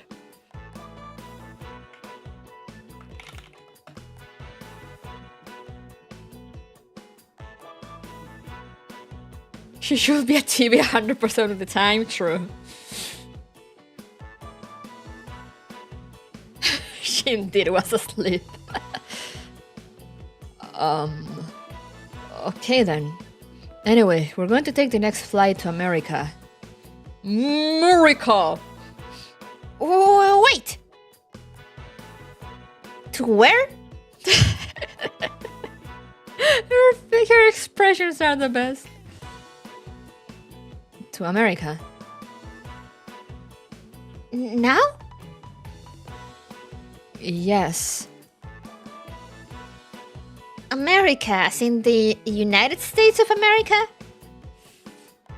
Correct. Western USA. Montana. Have you gone mad? I don't understand the situation either. To the land of freedom. It was just that the short sleeves, glasses, the Finn showed her a strange letter. Then she immediately became all serious about it. What the heck? The letter said something about finding some ancient pastimes. And some words I didn't recognize. Ah, that's right. The sender's name was someone called what was it? It's Schrödinger. Yes, Schrödinger. It was from Schrödinger. Flank that old hag, once again using her own students to pick up fresh meat. Huh? Plank is here too? You don't need to know. Clearly, she's mine. Clearly, so is Lab 42. Clearly, the topic is beginning to sound a bit too dangerous, so Walt, standing outside the door, can only cover his ears and keep mute as a mouse. But the dreadful ringing and clattering of her shrill voice continues incessantly, piercing through the door into his eardrums. All right. Why did he scream? Clatter scatter. The poor young man had fallen into a pile of pizza boxes and is now sprawled out on his back, eyes glazed, mouth agape. The door had swung open without warning, startling Walt, who unfortunately backpedaled onto the pizza boxes, and without much force slipped and fell. But that is not the most important thing. Why did you come out like that? Woman! You're 21 years old! Get a hold of yourself!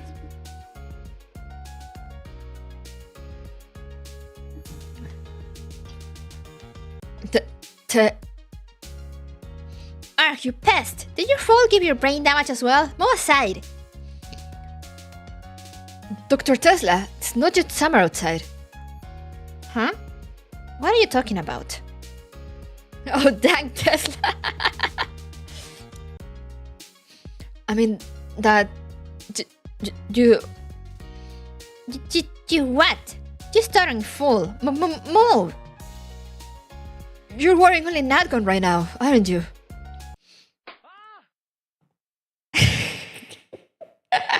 And with a muffled sound, Walt's wealth comes crashing down, instantly transforming into a sea of white.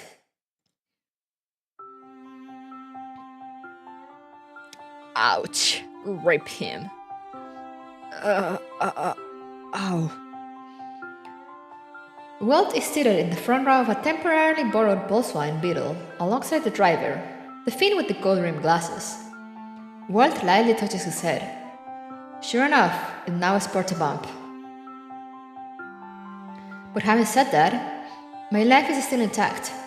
Perhaps that alone is worth a 3-day holiday?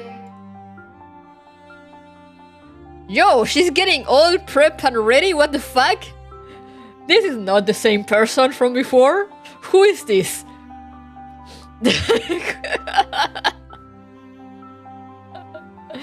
Who is this woman?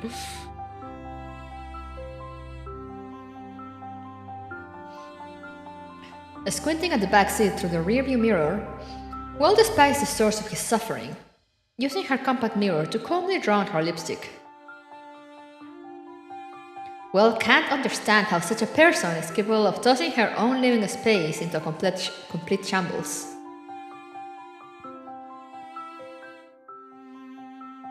It's even messier than Einstein's hairdo next to her.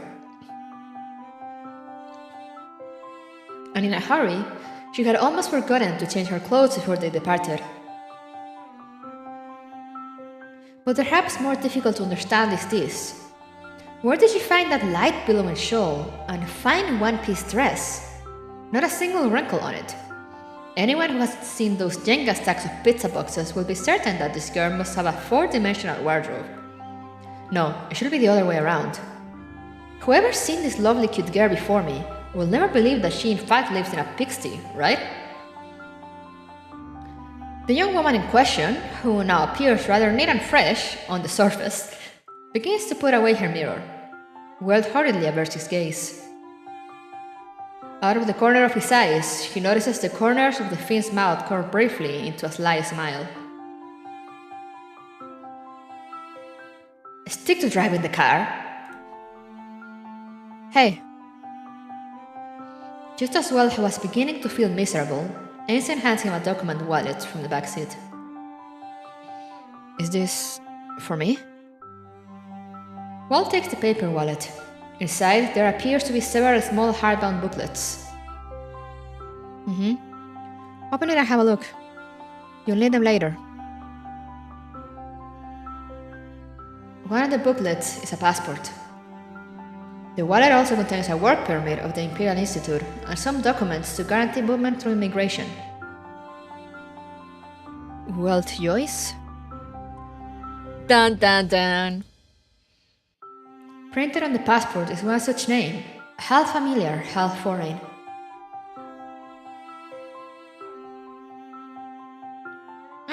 Joyce is a surname taken from an author. Do you know Ulysses? Ulysses? You mean the Latin name for Odysseus? No. Well, I shouldn't have expected you to know that. Just pretend I never asked. Anyway, make sure you remember the name she gave you, and avoid giving yourself away in front of customs. Giving myself away?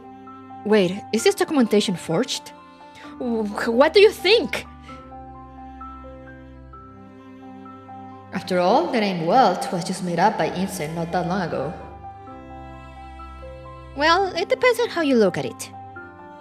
Just pretend it's an official certificate issued by a civilian without explicit permission. So it's forged. What kind of justification is that? Look, it's something we can't reveal. But if you start acting all weird, our righteous friends of justice from Scotland Yard will start investigating and asking difficult questions. And I do not particularly welcome that idea.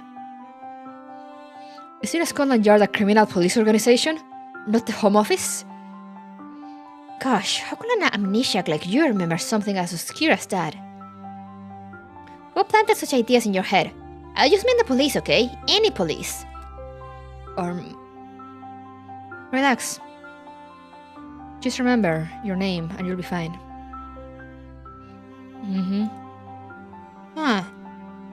What now? None of your damn business. Okay? I'm sorry? Hey Finn, what do you do with your son? Son. For a brief moment, Will was unable to parse the exact meaning of this word in his brain. It's fine, I already called his school. It's not the first time Joachim has been put in such a situation. He'll be okay. Wait a second, I know this name. It can't be, can it?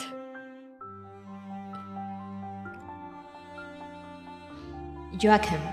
Seems like that's the name of the fiend's son. Wait, son? So in other words, Mr. Gold-rimmed Glasses here, he has a son who is already attending school? What are you doing blanking out again? You blockhead! Hurry up and memorize your name! With a karate chop, Twin Tails strikes Will's head at the exact spot where the lump is growing. Most certainly a deliberate and targeted maneuver. Ow. You, how could you be sure I wasn't busy doing that just now? Idiot. You're obviously envious of Finn the family man, right? Miss Yang. It's all connected! Huh? Henrietta Yang, a young and promising archaeologist. A beauty of mixed German-Chinese heritage. She's the Finn's wife. However, she's also a very busy lady who can only be at home for around 10 days a year. How about you also try raising a child by yourself? Oh. Actually, everything's gotten much better after he started going to school. Anyway, my wife's work is valuable and deserving of our support. Whatever, your top priority now is to memorize your name and your surname, every single letter. Don't you dare think about anything else. There'll be plenty of time to do that on the plane. Twintails grips the back of Wells' collar and fiercely exhorts him with those menacing words, before purposely turning towards the mop-haired girl sitting next to her. But that said, is it still that hard to get anyone to do anything with me? Even if it's in such a boring place as an airplane?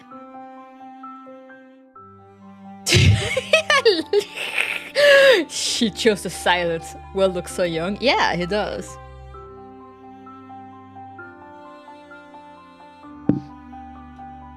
Oh, did you? Yeah, I know those names.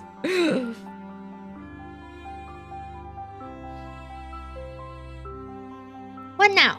Last time you didn't play with me, and instead read a book all by yourself, as if your time is simply too precious to keep me company. Muppet stares expressionlessly into Twintails' eyes. This time we're sharing a double room.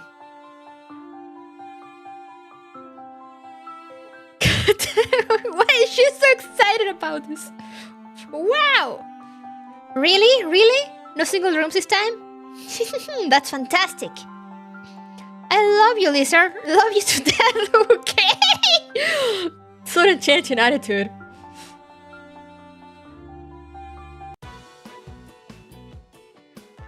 But only if you promise to dress properly after drinking alcohol and taking your bath.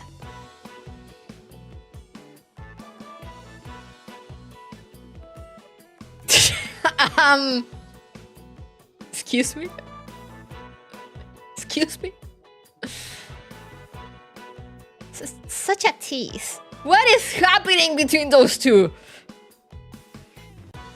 I have so many questions. How could that possibly be true?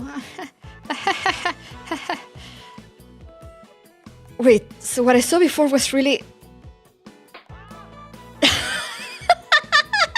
Punch again. Before the poor young man in the front seat could react, he was already clutching his head, groaning, and falling back into his seat. Well, shoot your trap! Oh, they're great. I love them. The first leg from London to New York. 8 hours. Rookie numbers. Then transfer to a flight to Chicago. 2 hours. Then the final leg to Billings. Another 2 hours. This does not include time spent waiting to board or change flights, which will be considerable despite the fact they are VIPs. With the expectation of such a long journey, the roar of the jet engine is even more sleep-inducing than usual. Especially when the scenery outside the window is an endless monotony of vast ocean. So, even when wealth is awoken by an urge to pass urine... Even when wealth is awoken by an urge to pass urine... Thank you for writing that so properly. For a while, he hesitated to leave his seat. He lifts the right arm of the lightly snoring Twintails that had been draped across his body. And he helps the Finn on the other side of the aisle pick up his glasses that had fallen to the floor. Only after stepping to the aisle does Walt notice that, among the travelers sleeping left and right, Einstein is still awake, sitting by a window and reading a book in the light. It seems that, every now and then, she is also jotting or scribbling something into her notebook. I'm going to the restroom for a while. Why for a while? What are you gonna do in the restroom for a while, young man? Understood. The messy-haired girl wrote on a slip of paper and held it up with her hand. Is she reminding him not to disturb other people's sleep? Feeling embarrassed, the young man decides to get on with it and move towards the restroom. At this moment, no one is waiting in the queue, so Walt is quickly able to address his particular physiological need.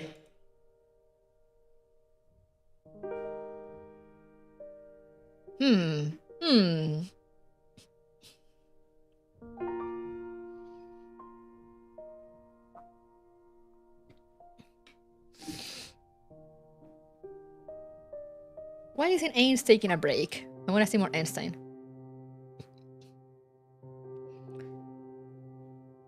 Not taking a break? When in Rome, do as the Romans do. Walt decides to hand her back a note. I'm just reading something quite interesting. It is written on the note passed back to him. The temperature in the cabin becomes a little cold, and the young man cannot decide whether he should put on a coat. Naturally, Twintels is still sleeping blissfully between the two of them. What is it? Riemann conjecture. Math problem? I see. All non-trivial series of the analytic continuation are on the line 1 divided by 2 plus ti, I think. Absolutely no idea. Not surprising, and people who lack knowledge of complex functions will find it hard to understand. You only need to know that it can be considered the holy grail of the entire mathematical community. Holy grail? For example, if it holds true from the generalized Riemann conjecture, Goldbach's conjecture can be easily proven. Do you know what Goldbach's conjecture is? No, I don't. Any odd number greater than 5 can be expressed as the sum of 3 primes. Any even number greater than 2 can be expressed as the sum of 2 primes. All in all, sounds impressive. Do you want to solve these conjectures?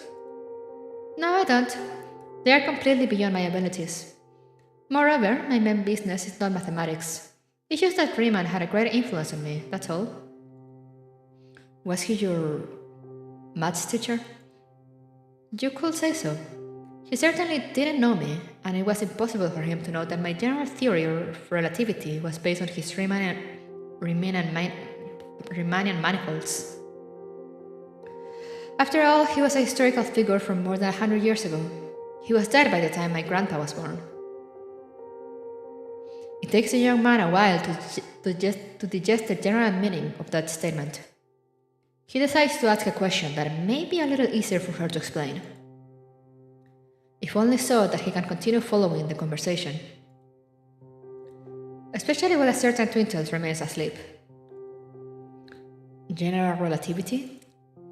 In simple terms, it is a theory that universal gravitation is equivalent to the distortion of time and space. Is there a metaphor or image I can imagine? You must have seen a whirlpool before. Imagine a wooden ball falling into the whirlpool.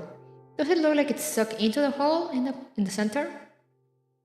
Does it look like it is sucked into the hole in the center? Yes. Do you mean that gravity is also an illusion like this? That's right.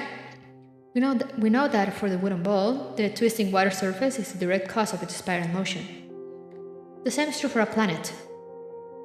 Any object will rely on its own mass to distort the space and time they are in, forming a vortex that attracts other objects.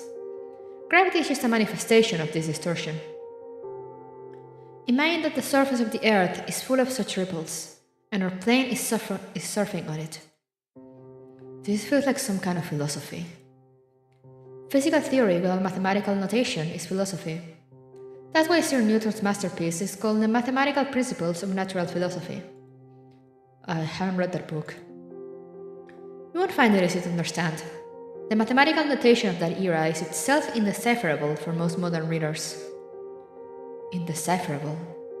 Speaking of which, what was that weird text in Schrodinger's letter that I couldn't understand? A name. The name of an information processing device from 50,000 years ago. The content of this sentence is so unexpected that one remains perplexed for a while. What? The other party simply draws a line silently under the words information processing device. So, what is an information processing device? Imagine a librarian made of machinery, or a library with automatons as its administrators. Automatic machinery? 50,000 years ago? From your perspective, you're straight as a cliffhanger, a taste of things to come. Smiley face. Please tell me now. Too much trouble. Please. Someone will tell you in due course. Someone whom I reckon will not be afraid of this inconvenience. So please spare me the trouble. Smiley face. Wow, Ains is so mean. Sad face. Of course I am. P.S. Now that I think of it, I find your tone pathetic. Wow, thank you! The young man had no choice but to stick out his tongue. The girl responds in kind. While doing so, she also takes the note back from him. Let's use this opportunity to attend math class. Are you serious? Of course. Do you know how to prove e elevated to pi plus 1 equals 0? I don't know how to read math stuff in English. How could I know? Oh, should we start with the fundamental theorem of calculus? No, since I need to teach you, maybe it's better to start by learning Dirichlet cuts. At this point, I think we're better off just starting from the very basics with set theory. Can I choose to sleep? Okay, then I can read more books by myself. Smiley face. Oh, she's so cute!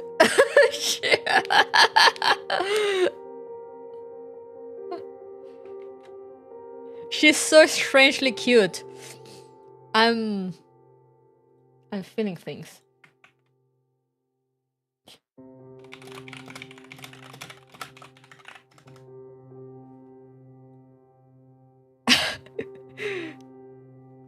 And as she passes the note, the girl sticks out her tongue with an even more innocent expression.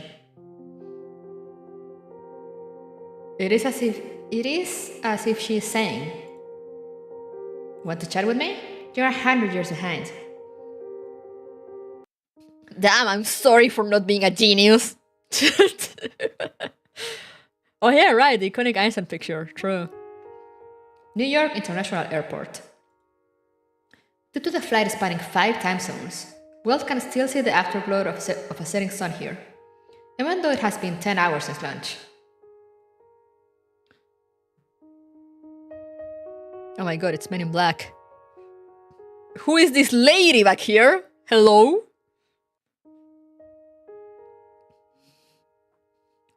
Dr. Einstein, Dr. Tesla. Two strangers suddenly interrupt Wells' reverie. Excuse me, who might you two be? The Finn stands vigilantly in front of the two ladies. Dr. Einstein, we should have met before. This middle-aged man has a deep voice. Wells feels as though he too had heard his voice before. What can I do for you? The mop-haired girl responds emotionlessly, as if they had never been acquainted. The old man hopes this will be of help to you. The middle-aged man takes a scroll case from his leather briefcase and hands it to the Finn. You are an expert in ancient manuscripts, right? For the time being. Then you should recognize this.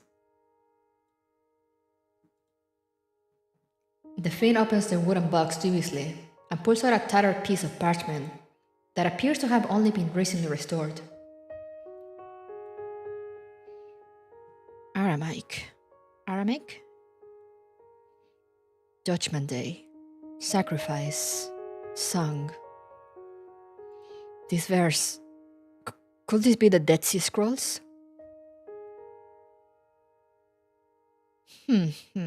Indeed, you recognize it. Not bad. This is part of the scroll that has never been released publicly. I hope that the secrets within will be useful to your research. So, the Overseer, what exactly does he need us to do? The Overseer. Also, why are they not letting the lady speak? Let the lady speak. Nothing. The old man just hopes to give Lab 42 a hand in their research. That is all. In other words, he has high expectations for research this time, yes? Of course. He looks forward to writing your thesis. Okay, I understand. The point of our activities here is to not let the North American branch monopolize the results, right? To muster people and mobilize resources for such a trivial reason. Relations between the European and North American branches must be quite sour indeed. Ah, yes, here's a souvenir. Please kindly accept. The middle-aged man no longer pays any attention to Tesla, but instead takes out a box of luxurious-looking chocolate from his leather briefcase and hands it to Einstein. Well, see you next time. Chat. That man liked to talk around the point, but I could tell that they still have that same old authoritarian streak. After all, the tail cannot be allowed to wag the dog, and a tree trunk must remain strong while its branches remain light. Now that a new branch finally prospers, they have come to fear it, and so they turn against it faster than turning the pages of a book.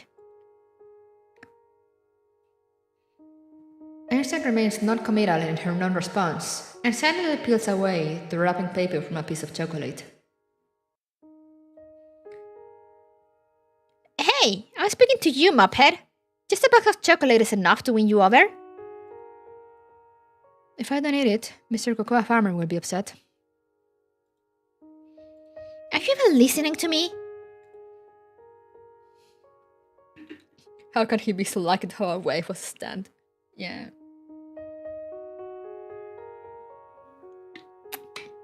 Imagine.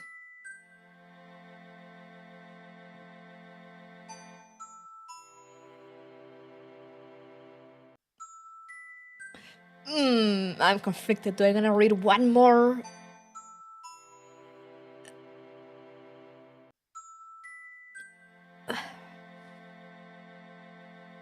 Or do I wanna rest?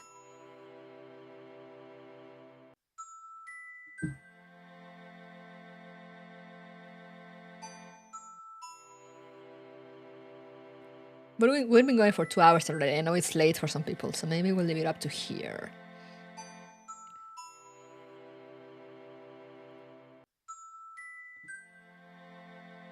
Let's see.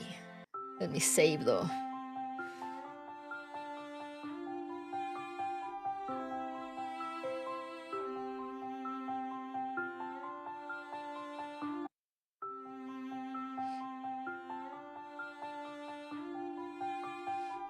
Not a bad spot to end, yeah.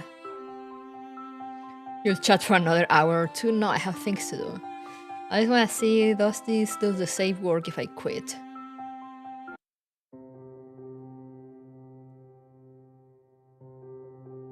Would you like to continue from where you left off? Yes! It works! I'm still gonna check which chapter I'm in though. Should be...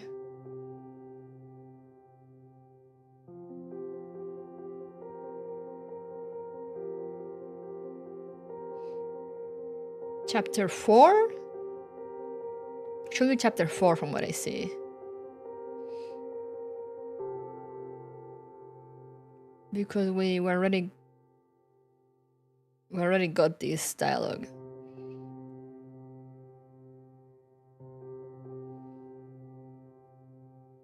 So we are on chapter 4. Let me write that down before I forget.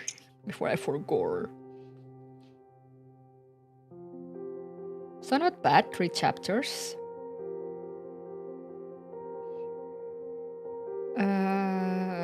Anti-Entropy, VN, and I'm on chapter 4.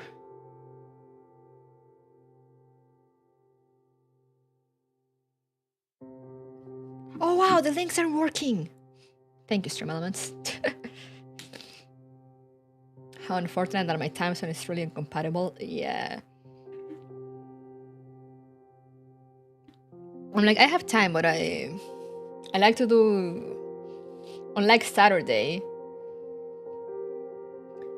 on Saturday I don't really do anything other than play and rest. But on Sunday I do some chores, so... that's why I don't go for that long. And also because I know for some people it's morning, but for some others it's night. So for some people, it's already like close to midnight or even later than midnight. So I feel it's good to end it around noon. And it gives me enough time to, you know, get some lunch and then do chores before I have to go pick up my sister. Yay, chores day! I still need to do my taxes. Woo! But anyway, let's return here and close this.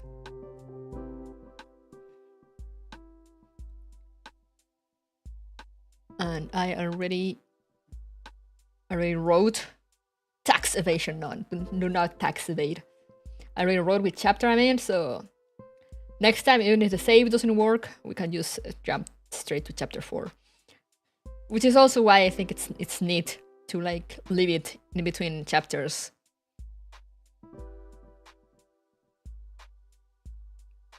It's easier to return to it afterward. Especially because I probably won't be continuing next week. Because there is a character event on Honkai Impact 3rd for Thelema. Honkai Impact 3rd Part 2. So I'll probably be doing that. I thought it was a side event, but no, it's a character event. So it'll have lore, most likely. So I'm gonna do it on a stream. So I'm gonna be doing that next Sunday on Twitch.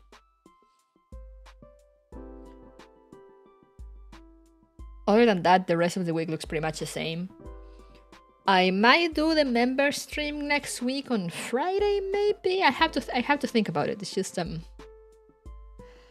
I'm so busy and tired, so I don't know. That's also why I want to get my taxes done today, because during the week I'll probably have to worry about other stuff. I was like, do I rest today and do them tomorrow? But then I'm like, what if, tomorrow I'm gonna be too tired, it's Monday. But also, I just want to play. But also I have other things I will probably have to worry about during the week. So might as well do them today, I guess. I ended up asking opinions. Thank you, Bellhound. Thank you so much for the contribution.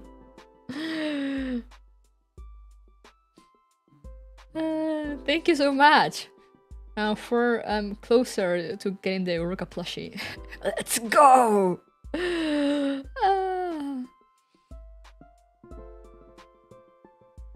Thank you so much.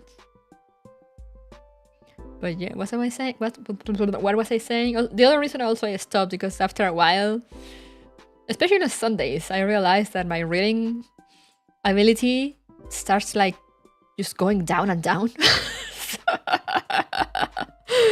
So it's a good time to stop while I can still speak somewhat.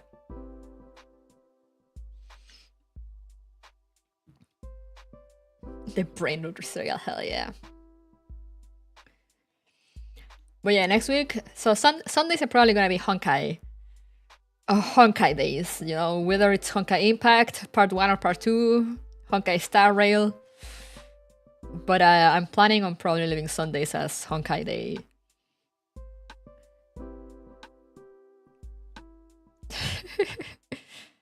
As your reading ability drops, your ability rises, I see. I see.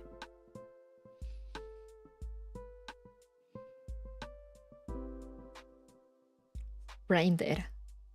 Brain fart. I'm thinking. Not gonna stream your legitimately obtained CCC beta? No. I feel weird about it. Also, I'm not sure if you're allowed to stream the beta. I think you are.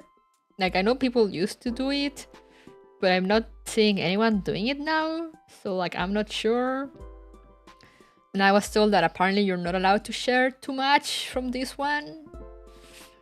So I'm just playing it on my own. So I'll probably play now for a little also after I'm done with my chores, if I have time before chores. I'm going to pick up my sister. I believe people are. I think I saw some on Twitch. But yeah, no, I might just save it for release. Because apparently the way Hoyo works is like, you know, they'll do the third beta and then they will release like not long after. And they already announced the game for this year, right? So it should come out soonish, hopefully. And then I'll stream it. It's been pretty fun so far though. Like the voice acting is great, the art is great, the combat is great. People are really not liking it. Yeah, I don't like... I mean, I've been playing like whenever I get some free time, but I don't really like no lifing betas, because then you get like nothing for the release, you know? When it comes out, you already did like a good chunk of the beginning. And it's like, you know, kind of loses the magic or something. It's like I'm playing, but the true endgame is complaining about the endgame. Also, I don't like... It's so funny because I notice a lot of people that, you know, they will like no life a game and make all the available content in like 2 or 3 days because they just no life did, you know, like didn't just spend like 24/7 playing the game. And then after they're done with the release content, they start complaining that there's no content. And it's like, yeah, maybe you had a life. Maybe you had a life, you will be able to enjoy the game for more time, you know?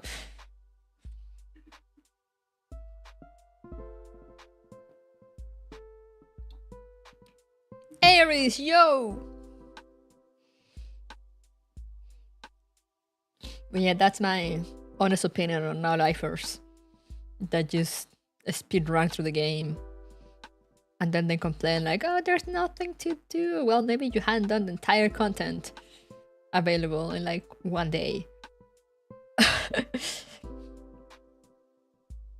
You have things to do. That's me. But yeah, I get really salty about people like that because it's like, please go outside, get a life, play other games. There's other games out there, you know?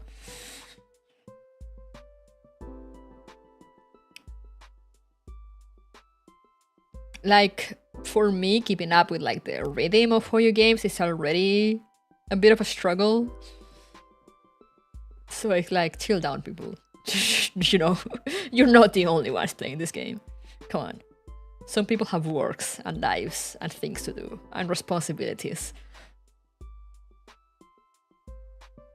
If you have your entire day, you know, you don't go out, you're unemployed and you spend your entire life just playing games, good for you. I wish that could be me, but like, you know, take the opportunity and play other games then, while you wait for like new content to release. There's more games out there.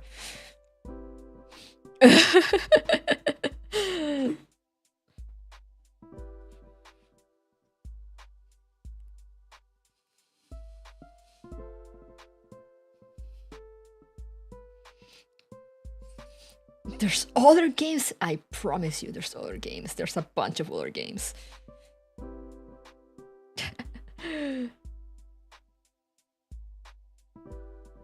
Exhaust energy on one game, play another while it recharges, exactly.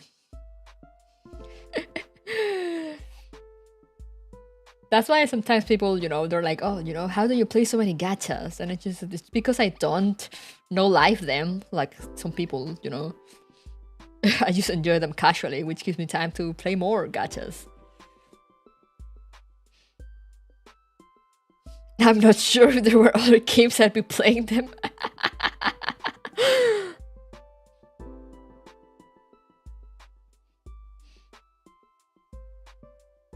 But yeah, that's like when people ask me like, how do you keep up with so many gachas? Oh, because I'm just very casual about them. You know?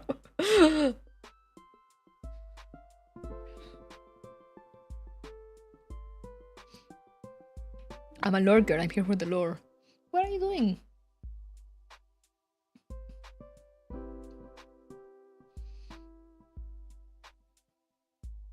What What are you doing? Why are you coming so slowly here?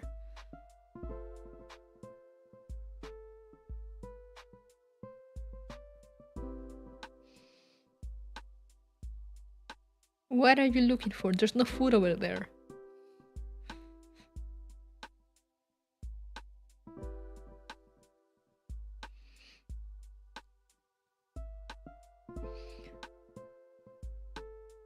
That's why I still have 2 lost belts to do in Fate and other, but I miss out on events. I take my time and build up units. Yeah, exactly. Like me for Fate, the gameplay loop bored me, and since I didn't like build up units that much, you know, it got too hard. The battles were way too long. I just wish it had like a visual novel mode that will just allow me to read the story, but it didn't, so I dropped it. But yeah, back in the day, I will just, you know, just enjoy the story when I had time. La creatura is rapidly approaching your location. No, she was slowly approaching, but then she went away.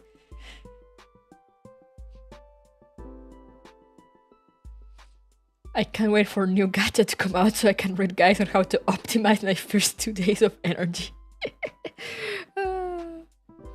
Especially at the beginning, it's very easy because, you know, at the beginning, gachas will give you like infinite amount of energy, you know, like you level up very quickly and get your energy refilled, and then you're not free. And then when you get to like later game, it just you go through your energy so quickly. I mean, maxing is the only way.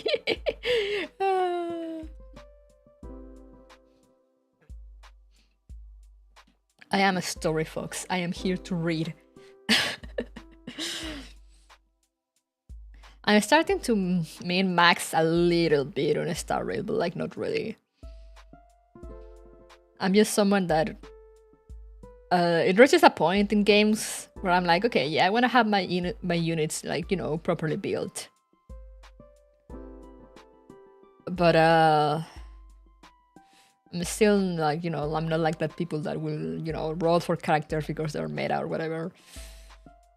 I'm just like, no, if I don't care about the character, I won't roll for it. Or like sometimes I try my luck and it's like, okay, if it comes, it comes. If not, just know it's whatever.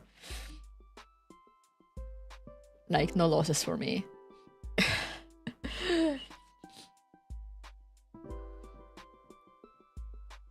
Like, if I consider a character like fun enough, or like the gameplay is fun enough or useful, I'm like, okay, maybe I'll try my luck. Let's see. It's like I did with Aventurine. You know, like I don't really care much for him. But his gameplay, it's not only useful, but it's fun too. You know, like with the shields and the follow-up attacks. So like, you know, let's see if he comes. If not, if he comes, like, good, I got a good unit. If it doesn't come, like, it's whatever. I have warranted pity for like Fushuan, and I have warranted pity for Fushuan. I got Himeko. But I'm like, hell yeah, now I get a guaranteed Fushuan. Which is a character that I actually wanted, that I couldn't get when when she was out the first time. Other streamers took all the Aventurine. Yeah, my sister got him. We don't play game here, we play meta. I'm like, hell yeah, I know how I warranted Fushuan. Just need to save another bunch of pools. So what's on the schedule? So for next week, you know, there's gonna be the usual Tuesday Sonic, Saturday Reverse Collapse, unless I die again for some reason. I'm like, I want to play Reverse Collapse so badly, and I keep being dead on Saturdays. And I'm like, why? Then Sunday, I said Honkai Impact Part 2 to do the character event. And on Thursday, I'm deciding. I want to finally go back and pick up Genshin. But also I want to do the member stream.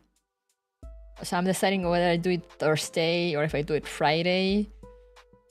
But I'm also deciding whether I'll add like an extra streaming day or not.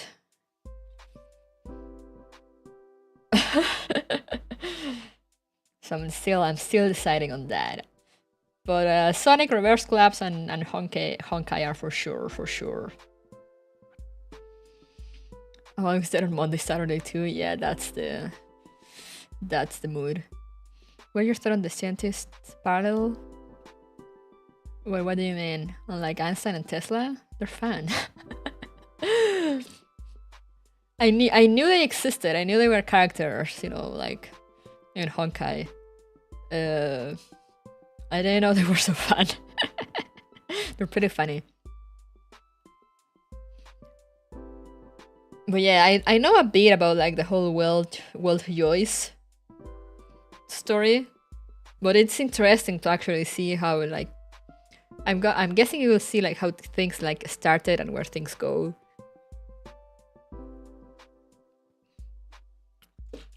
I only know like the general summary because I watched some of the Honkai summary videos that the official Honkai channel releases. Before I actually made up my mind to play Honkai myself.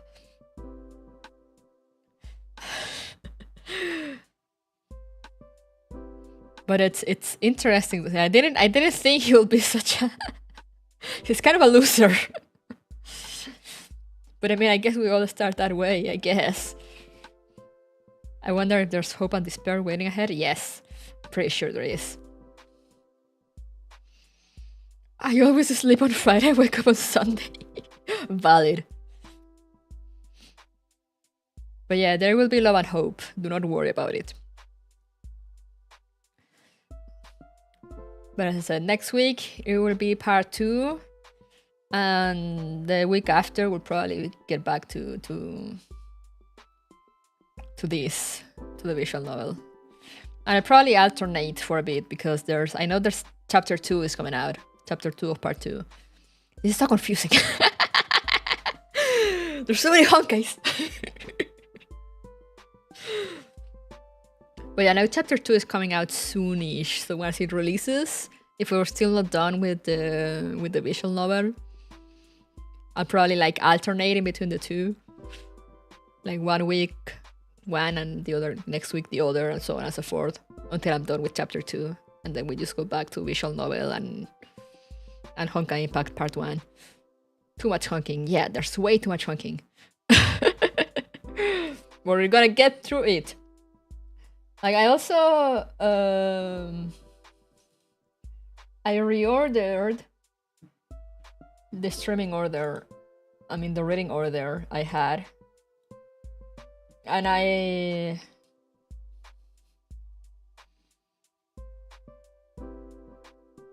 moved some mangas around because there were a bunch of mangas that according to the list I got were like, you just like read them very early.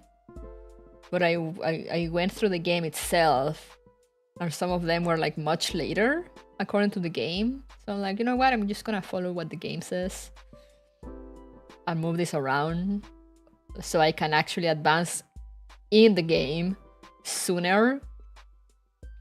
There's still a few mangas, but then we should be able to get back into game territory with the Chronicles first, and then so once we're done with the visual novel, there's 2 mangas.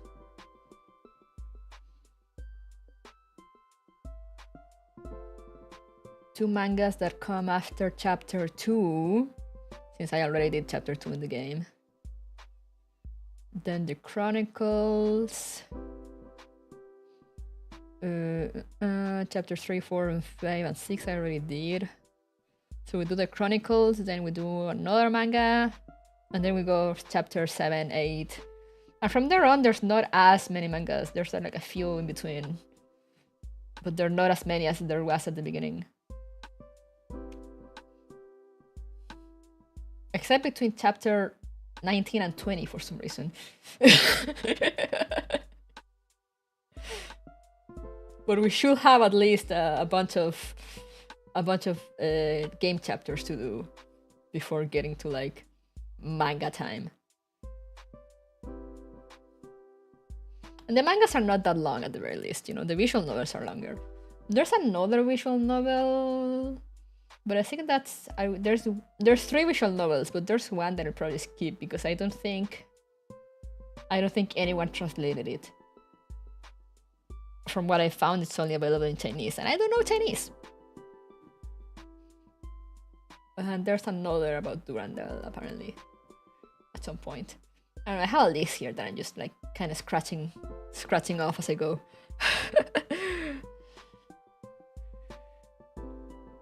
I think this is a romance comedy, it's less of light novel, so it will be fine. It will be fine. There's Honkai beasts? I don't know them.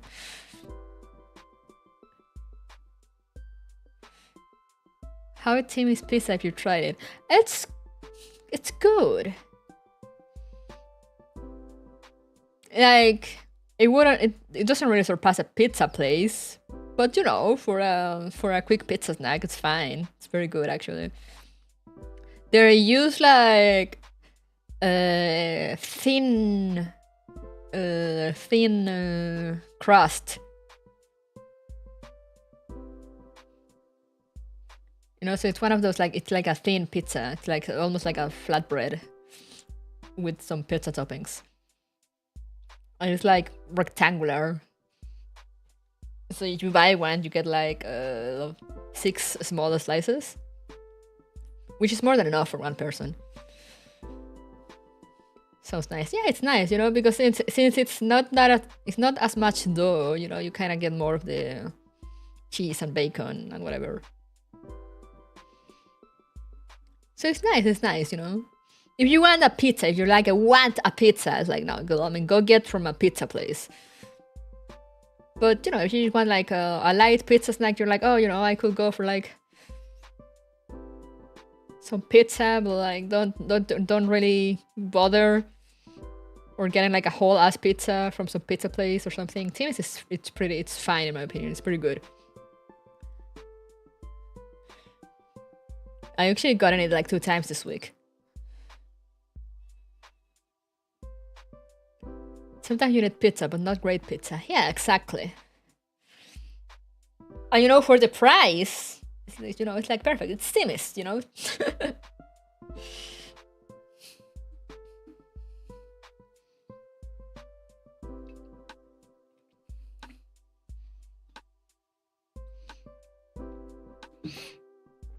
So it's like flavorful enough.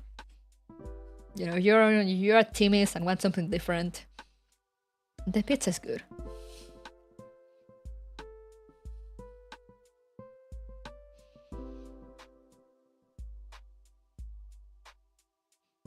So yeah, we'll recommend.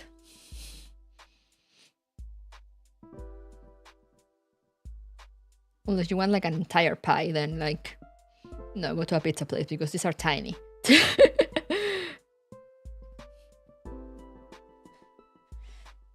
Like I say I eat one and I'm good, but like I don't eat much.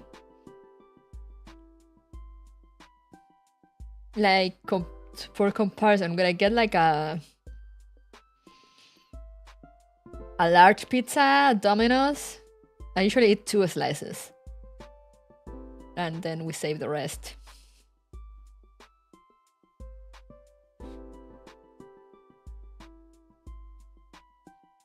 You know what? The best pizza, the one that you made by yourself, preparing it and waiting for it, will be worth it. Oh yeah, I made pizza once, but I'm not someone that enjoys being in the kitchen. I wish I could only eat 2. I'm weak. No, it's not a thing of like being like, okay, I've had enough. It's just that with 2 slices, I'm good. Like I'm full. That's what I'm saying for comparison. When I say like, oh, one is enough. One of the Timmy's pizzas is enough. I only eat 2 slices and I'm good. Sometimes 3 if I'm like really, really, really hungry.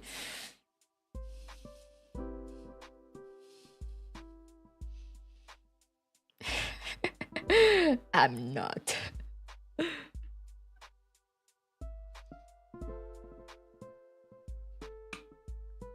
Did you save money by not eating a lot? Yeah, we don't eat much.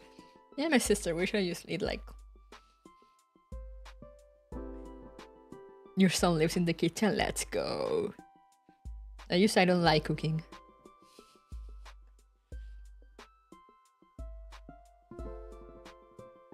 But yeah, I'm someone that I'm good with a Timmy's wrap for lunch. I remember when Wawa visited and we were like order lunch, she would be like, you're just eating that? You're only eating that? And we were like, yeah. And he will eat like 3 times what we ate.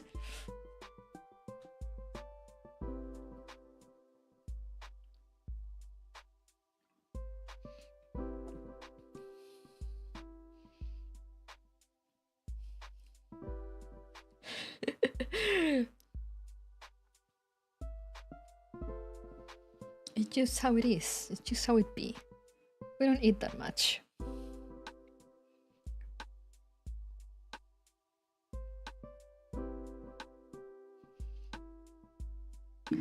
But anyway, I'm gonna retire and go have lunch and do my chores. I'll have the schedule later today or tomorrow, as always. I just need to look at the week. Because next week, this coming week, is the last week of April. Because then there's only like Monday and Tuesday, and then we're already in May. By when?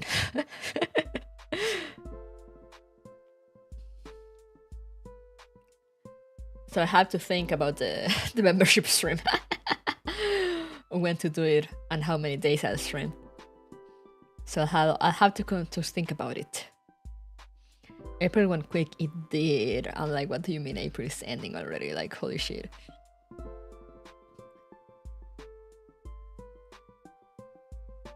But anyway, I shall go. I'll see you guys on Tuesday for Sonic, that is for sure. And the rest of the week, we'll see. But yeah, thank you guys so much for coming. We shall continue the visual novel some other time. I hope you enjoyed. Wait, last question. What do you think about ending a story with a downer instead of a happy end? I like happy ends.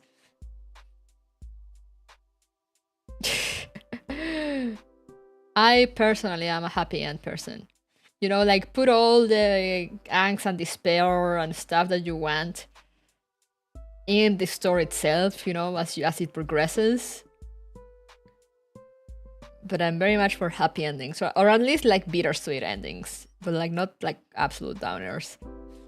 Because it's like, you know, life is hard enough already. So like, if I want to enjoy something and read something or play something, I want like at least a somewhat hopeful ending.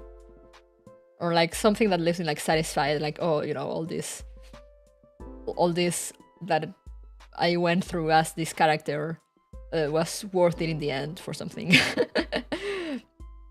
But yeah, now for real, thank you guys for coming. Remember to stay safe, stay hydrated, and I'll see you guys next time. Bye bye.